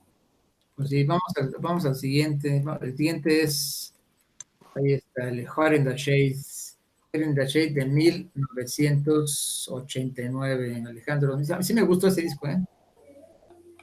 Bueno, aquí lo vuelve a producir. Después de haber trabajado con Ron Nevison, yo creo que cometen el error de no volverlo a contratar para un disco que prometía y que otra vez Gene Simmons y Paul Stanley quieren producirlo. Como que no se dan cuenta que ellos no deberían, exactamente, que no deberían producir sus propios discos, porque uno luego peca de no ser autocrítico. Muchos lo han dicho así, los mismos músicos. Dice, es que nosotros necesitamos que alguien nos critique lo que estamos haciendo, porque a nosotros nos suena bien y a lo mejor no está funcionando, y necesitamos un ojo diestro, experto en este tipo de temas.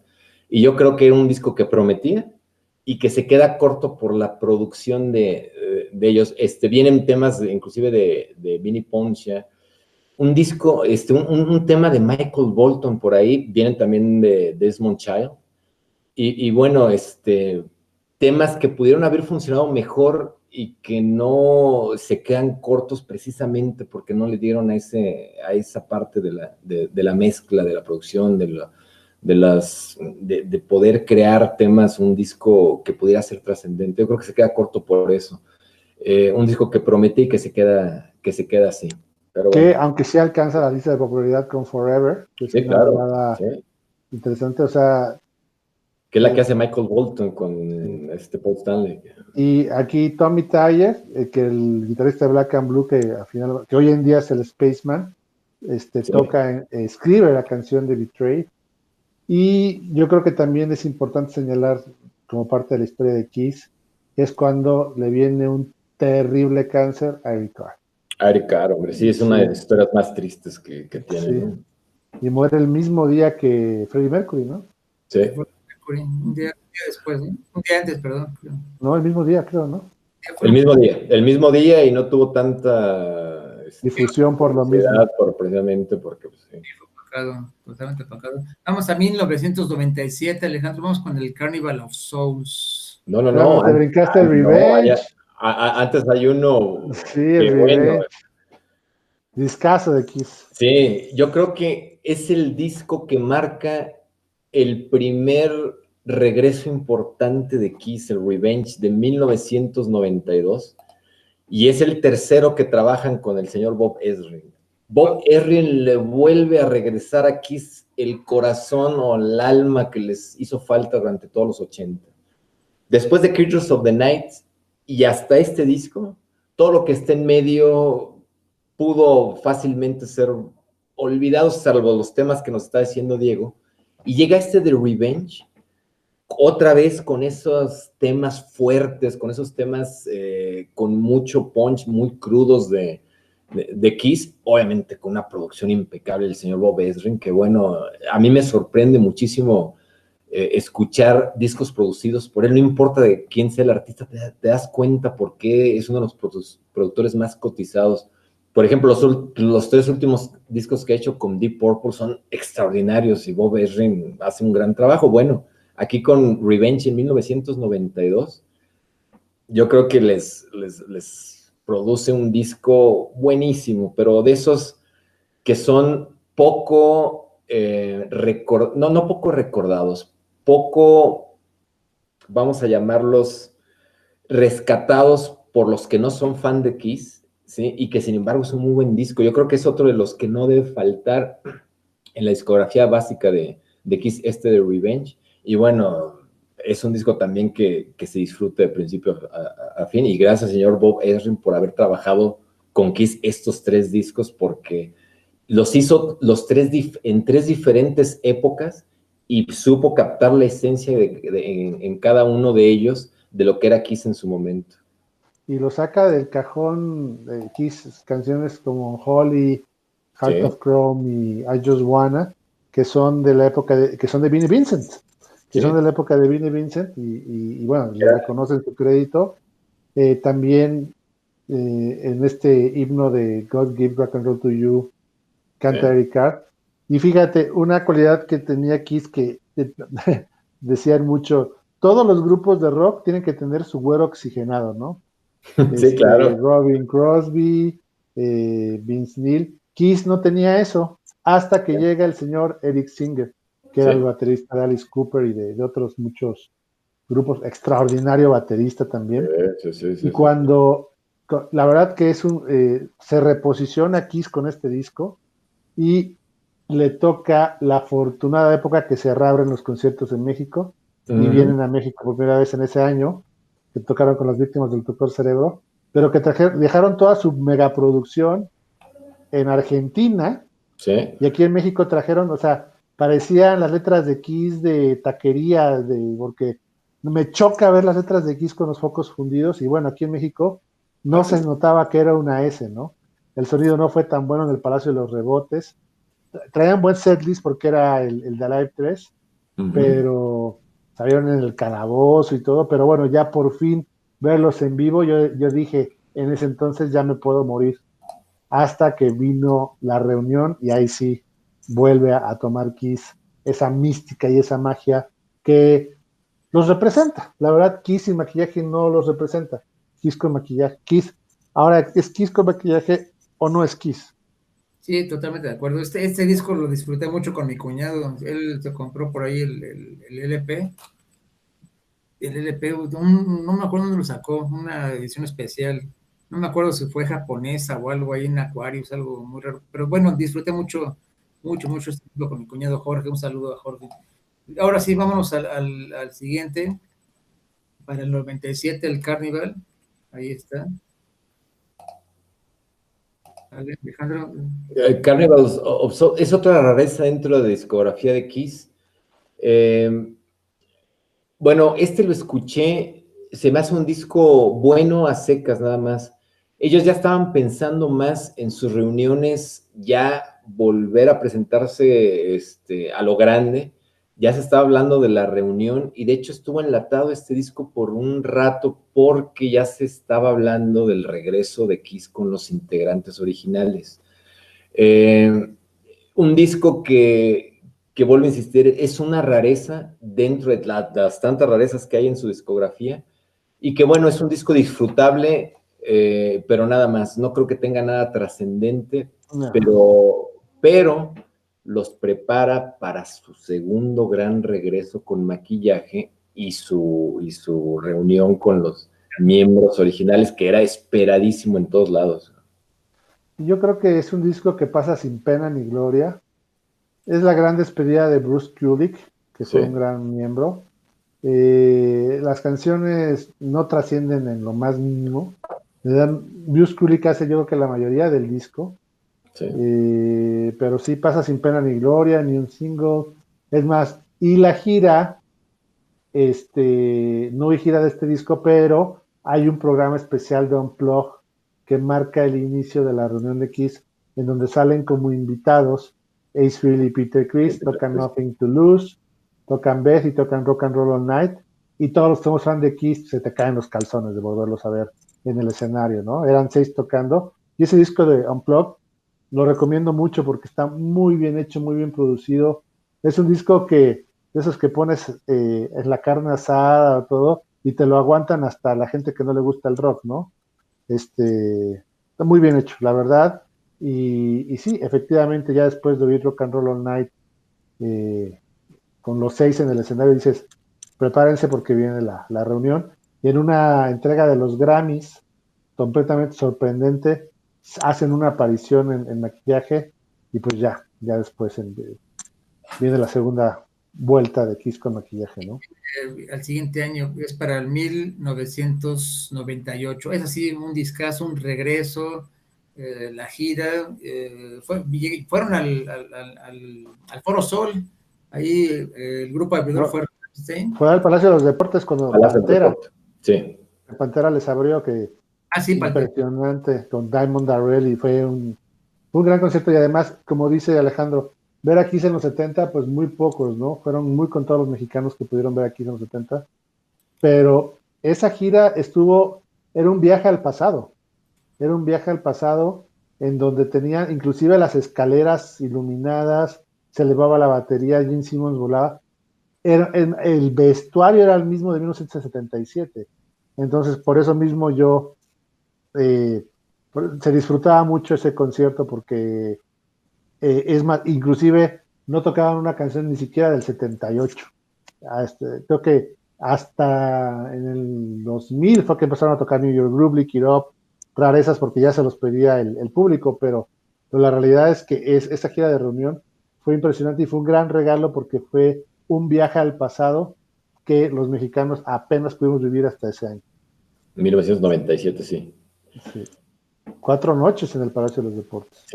Sí, y muy buenas, muy buenas. Yo también fui, por cierto, aprovecho para saludar a mi amigo Omar Aguilar, que nos está escuchando aquí en vivo. Fuimos a ese concierto en el 97 y bueno, nos la pasamos. Fue impresionante verlos en vivo, eso es otra cosa.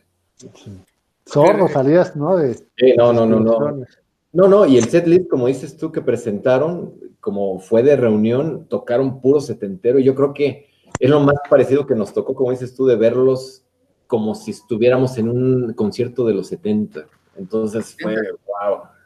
Sí. Porque además regresan en el 99, ahí fue que se presentan en el Foro Sol. Sí, ahora con Rammstein, exactamente. Foro Sol, con Rammstein, la gira del Psycho Circus en 3D. Si recuerdan, aquí hay una muy buena anécdota, porque si recuerdan, cuando hicimos el Daisy, les platiqué sobre el disco de Razor's Edge, que bueno, hice ilusión a un amigo y lo taché de pendejo porque echó el disco ayer. Pues para este concierto, el boleto, pues ahora el pendejo fui yo, porque el boleto lo fui a comprar y dije, era tan preciado que tenía prisa y lo metí en el coche, abajo del tapete del coche, y se me olvidó. Cuando fui por el boleto, pues el boleto estaba todo quemado y no sabía el boleto, entonces pues me la jugué y así me fui al Foro Sol. Ahí creo que más que nada por Kiss, fui por Rammstein, es una bandotota también, y finalmente pues al chavo de la entrada lo convencí, y creo que era tanta la euforia, mucha gente, multitud, la fila, no sé, yo creo que me vio cara de desesperado y me dijo, ya, pásale, cabrón, ya, por pendejo, me dio un zape y ya. Pero muy buen concierto, muy buen concierto, pero bueno, creo que musicalmente le faltó. El Foro Sol aún no tenía un buen sonido como lo tiene recientemente en los últimos conciertos. Ahora que fui a ver a Black Sabbath, el sonido ya superó por mucho en aquella entonces, del 99, 97, muy buen sonido ya en el Foro Sol. Pero bueno, vamos al siguiente. Después del Psycho, ya viene, pues pasó mucho tiempo, ya en 2009. Cuéntanos el Sonic Boom, Alejandro. Bueno, antes de ese, nada más hay que decir que el Psycho Circus fue producido por Bruce Fairbairn. Él muy acostumbrado a la escena metalera, pues le regaló un disco bastante digno para un regreso como que él se espera. No es su mejor disco definitivamente, pero es bueno. Y ya después vienen el par de discos que les produce Greg Collins. Greg Collins es un ingeniero de sonido de esos tipo nerds que sabe muy bien su oficio y que, bueno, le llegó a unas mezclas bastante afortunadas. Yo creo que estos dos últimos discos de estudio de Kiss son bastante pulidos en lo musical.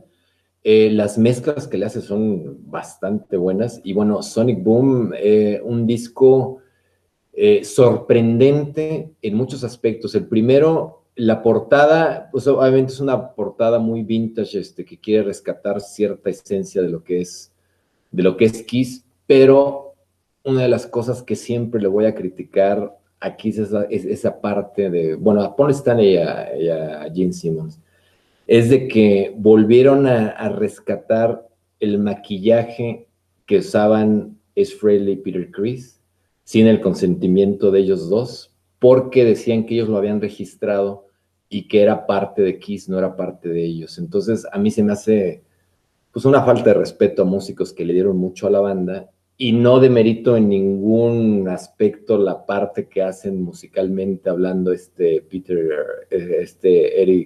Singer y Tommy Thayer, porque ellos no tienen la culpa.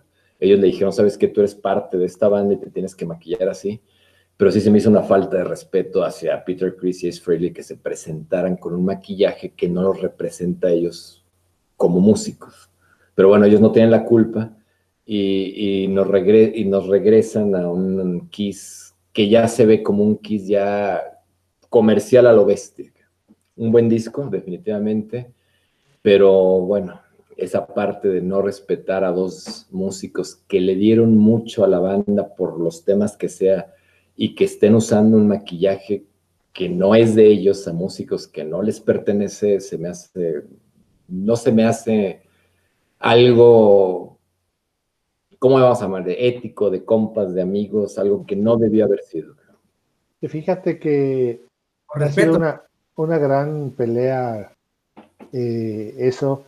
Los fans de Kiss es un dolor en cualquier lectura, por ejemplo, este libro que tengo aquí de Gene Simmons y el de Paul Stanley.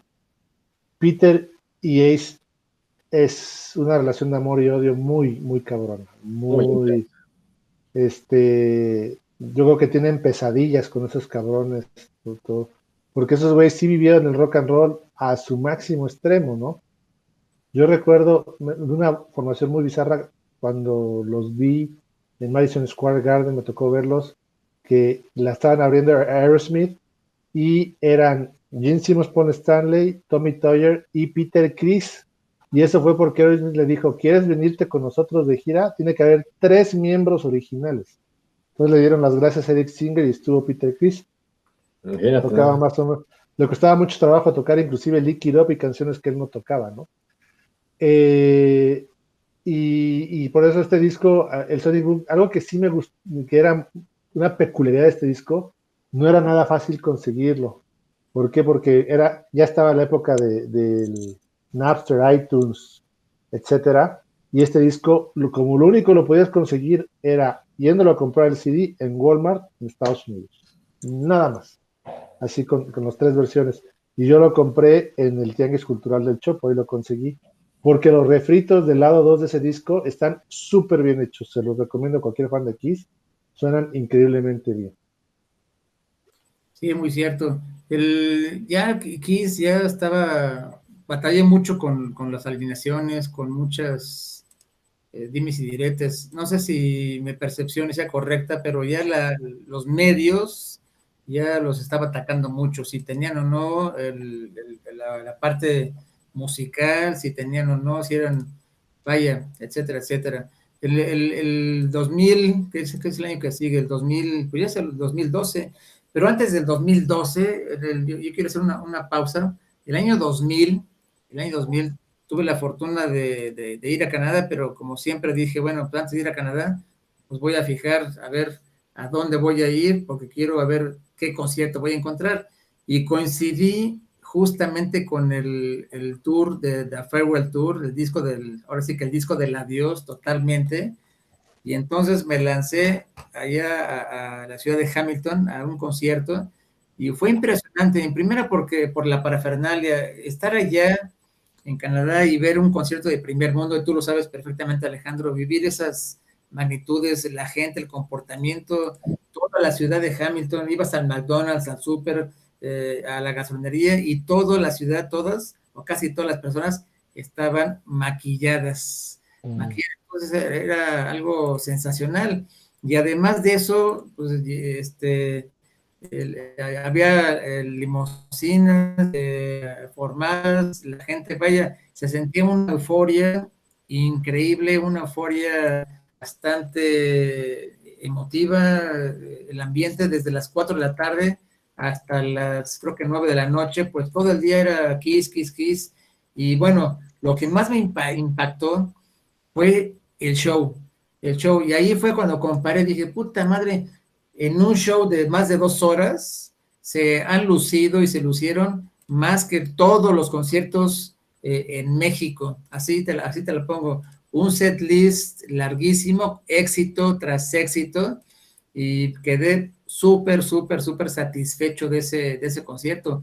De ahí obviamente conseguí la playera, conseguí souvenirs, conseguí muchas cosas y quedé tremendamente satisfecho. Ahí fue cuando dije, bueno, ojalá que no sea la despedida, por favor, que no se despidan, y ojalá algún día tengan la oportunidad de una reunión y que yo pueda llevar a mis hijos a ver esta banda, de que tanto les gustaba, porque eran fans de Kiss. Déjenle, estoy buscando el boleto. Pero Y fuiste en 2015 al Hell and Heaven, ¿no? sí, también. Pero bueno, ya después de esto, a ellos los llevé en el 2000, antes no me acuerdo en qué año, en el Palacio de los Deportes. Y ya en el Hell and Heaven ya me llevé a los tres. Ahí me llevé totalmente a Regina y a Carlos, a Ricardo, los tres. Te Pero gastaste una lana, ¿eh? los dos primeros fue esa parte de únicamente, creo que ahí está pasando.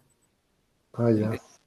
Es un boleto que aparte tiene mucho sentimentalismo, una parte subjetiva que me gusta mucho contar. Ahorita ya se los conté, la playera, la parafernalia, todo el ambiente, en realidad ahorita que lo recuerdo, y fue un sueño, ¿no? Ver a tu banda preferida, el saber que era la última gira con los 4 originales, pero bueno, fue un extraordinario concierto. Justamente ya van a cumplir el 23 del año 2000, ya 20 años de ese conciertazo.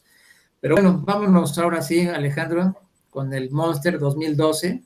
Bueno, hay que decir algo sobre el reencuentro que tuvo con el Psycho Circus, ¿no? Ese disco de Psycho Circus también, no en todos los temas toca Peter Criss y ni en todos los temas tocaba Sí. Frehley. Entonces, no fue una reunión como tal, fue una reunión más por motivos comerciales que por motivos musicales, ¿eh? Gales. Entonces, yo creo que va a ser difícil que se eliminen asperezas tan marcadas con Chris y con Frehley, precisamente porque ya los nuevos músicos están usando sus maquillajes. Yo creo que eso no lo van a perdonar, ¿eh? A menos de que les hablen de dinero bastante fuerte como para que pase. Yo, desde el 2004, ya Eric Singer y Tommy Thayer se han consolidado como los miembros permanentes de Kiss, hacen buen trabajo. Me llamó mucho la atención ver a Tommy Thayer con Kiss porque de veras le echa muchísimas ganas hasta en el concepto del vestuario, ¿eh? Él inclusive ya personalizó una guitarra que le llama The Space Guitar, o no me acuerdo cómo le puso el nombre, que la hace precisamente para estar en sintonía con su personaje, con su vestuario y con su guitarra. Y es una guitarra que se ha vendido bien, que le sacaron una edición limitada de 5,000 piezas y se vendieron como pan caliente, porque imagino que todos los fans de Kiss lo quieren. Diego, corrígeme si estoy mal, pero creo que Tommy Thayer es muy bien aceptado entre los fans de Kiss actualmente por las ganas que le echa y por la personalidad que tiene. Tengo entendido. A mí sí me gusta como músico. Está muy dividido. Está muy dividido. Mira, te lo voy a poner de esta manera. Aquí en México hay 2 grupos tributos a Kiss que son muy buenos. Uno que ya inclusive ha tocado como grupo tributo en países como Ucrania o como casi que les mando un saludo a los Cannibal of Kiss. Y el otro es un grupo que se llama Dynasty. En uno son pro Ace Frehley y en otro son pro Tommy Thayer. ¿No? Está dividida la situación. Sí, y son grandes fans de Kiss. Yo soy gran fan de Ace Frehley. Yo seguí mucho a Frehley's Comet. Cuando salió el Crazy Nights, también salió el Frehley's Comet álbum con Rock Soldiers que fue muy criticado, pero con grandes temas como Into the Night y Something Smooth y Calling to You. Y también Vinnie Vincent me encantaba, que de ahí salió Slaughter. Slaughter, que es una gran banda también. Y sí, fueron, si tú ves mi playlist, vas a encontrar muchísimo Kiss y muchísimo Ace Frehley, muchísimo Vinnie Vincent y muchísimos tributos a Kiss, porque me encanta oír versiones de Kiss, porque hay muchos tributos, ¿no? Que han hecho Anthrax, que han hecho grupos de Death, de Doom, y que son muy buenas, ¿no? Y grupos de punk. Entonces sí, ya el Monster, honestamente, ni lo compré ni lo bajé. porque es un disco que pasa sin pena ni gloria y que ni siquiera los muy fans de Kiss les representa algo importante en lo que es la trayectoria de Kiss. Fans Y hay de mi rodada. un tributo de Kiss sinfónico, ¿no? ¿Quién es el que lo Sí, sí, sí. También También que salen los músicos pintados, ¿no? Sí, muy buenos. Y luego por ahí, no sé, corrígeme, Diego, fuimos a un tributo de Ace Frehley, ¿no? A la comandancia, ahí nos encontramos. Con Dynasty, precisamente, y que no es cierto. Era el guitarrista de Dynasty y el otro guitarrista que la hacía no de Todd Howard, sino ¿cómo se llama? Richie Scarlett, no me acuerdo cómo se llama el otro guitarrista. Es Eddie, que ahora es el Paul Stanley de Cannibal of Kiss, y ya se fue hasta Europa a representar a presentar un gran show que tienen, y es musicalmente hablando, yo creo que es el mejor tributo de Kiss en México. Pues sí, son muy buenos. Pero bueno, ya vamos a la recta final del programa. Nada más, mi último comentario es, bueno, si no pueden, vayan. No sé si ya haya sido Alejandro. En el 2003 se funda allá en la carretera Toluca un extraordinario bar. Fenomenal. Me encanta. Es el famoso Kiss Lounge. Segundo lugar en el mundo con más artefactos de Kiss, ¿no? Y el primero no está en Estados Unidos, está en Japón. Fíjate. Está fabuloso. Han pisado ese escenario y es pequeño el bar. Arriba está el restaurante y es pequeño. Ahí vimos a Tim Ripper Owens, ¿no? Ahí vimos a Ripper Owens, y han venido, ahí vino Sebastian Bach, los de Kiss, los miembros obviamente lo han pisado y está autorizado por ellos mismos. Bruce Kulick tocó ahí, es cierto. Ahí también tocó Bruce Kulick. Quien pueda darse una vuelta, no está muy caro, está muy accesible, vale la pena, bueno, ni pena vale la inversión para irse ahí a echarnos un par de cervezas. Un fan de Kiss mexicano debe sentirse afortunado que tenemos un Kiss Lounge tan cerca y es un must, ¿no? La verdad, a mí me encanta el lugar. ¿Cómo se me da llama? mucha risa. Es un museo, la verdad, de Kiss y la verdad, claramente. Hay de todo, creo que hasta brasiers con Kiss y calzones con Kiss. Las Playboys, lo que comentaron ustedes, ahí están, ¿no? Y condones. Lo único que le hace falta, que no dudo que al rato el señor Kiko compre, que es el dueño, es el famoso ataúd. El famoso ataúd de Kiss, ¿no? No dudo que ya lo tenga y no le deseo a nadie que encontrármelo en ese ataúd, ¿verdad? Pero es una de las curiosidades que tiene. Y bueno, yo creo que Kiss ahora sí ya está en la etapa final. Paul Stanley ya no puede cantar. Es una realidad muy triste para los fans de Kiss. Yo creo que se le agradece el hecho de que no hayan sido tan drogadictos ni Paul ni Gene. Les permite seguir tocando tipo Rolling Stones, seguir de gira y cargando esos trajes tan molestos, ¿no? Imagínate ponerte eso y maquillarte. Es su pasión y es lo que los mantiene vivos. Gene Simmons es más empresario que músico. Ese es un punto a favor que le doy a todos los que critican a Kiss. Pero, pues a lo mejor, si Kiss a lo mejor no tiene la música, tiene los éxitos y tiene esa imagen visual y es tan espectacular que ver a Kiss es una experiencia que nunca se te olvida, te guste o no. Entonces, total. Para mí Kiss es y será the hottest band in the world. Pues muchas gracias, Diego. Alejandro, ya para terminar. Pues me despido fue un gusto platicar de ellos en todos sentidos. Kiss es una banda fundamental, definitivamente. Se tiene que hablar de esta banda porque ha sido un pilar fundamental en el desarrollo del hard rock o del rock pesado, del rock duro, como le quieran llamar, en Estados Unidos. Representa mucho de la imagen de lo que representa el rock en Estados Unidos, que obviamente es una de sus tiradas más fuertes es ser comercial. Me quedo, como dije, su etapa setentera se me hace magnífica, se me hace muy bien lograda, y yo rescato todo lo que hicieron con Casablanca Records, con algunas excepciones, todo lo que hicieron después. Tiene demasiadas excepciones como para tomarse en serio en varios aspectos. Kiss representa mucho fuera del escenario en cuanto a comercialización, no hay que discutirles nada, han sido grandes empresarios por promover su marca, los ha hecho multimillonarios a Stanley y a Simmons, pero siempre queda esa parte, ¿no? La parte musical, que es la que debería mover grupos de estos, ¿no? Yo creo que en eso sí dejan una deuda en cuanto a lo que debería ser lo popular, que nunca debería estar peleado con la calidad musical. Su etapa post-Creatures of the Night no se me hace al nivel de lo que fue Kiss en los 70, pero, digo, se tiene que rescatar todo lo que hizo, porque es una historia fascinante lo que ha vivido esta banda a lo largo de los años.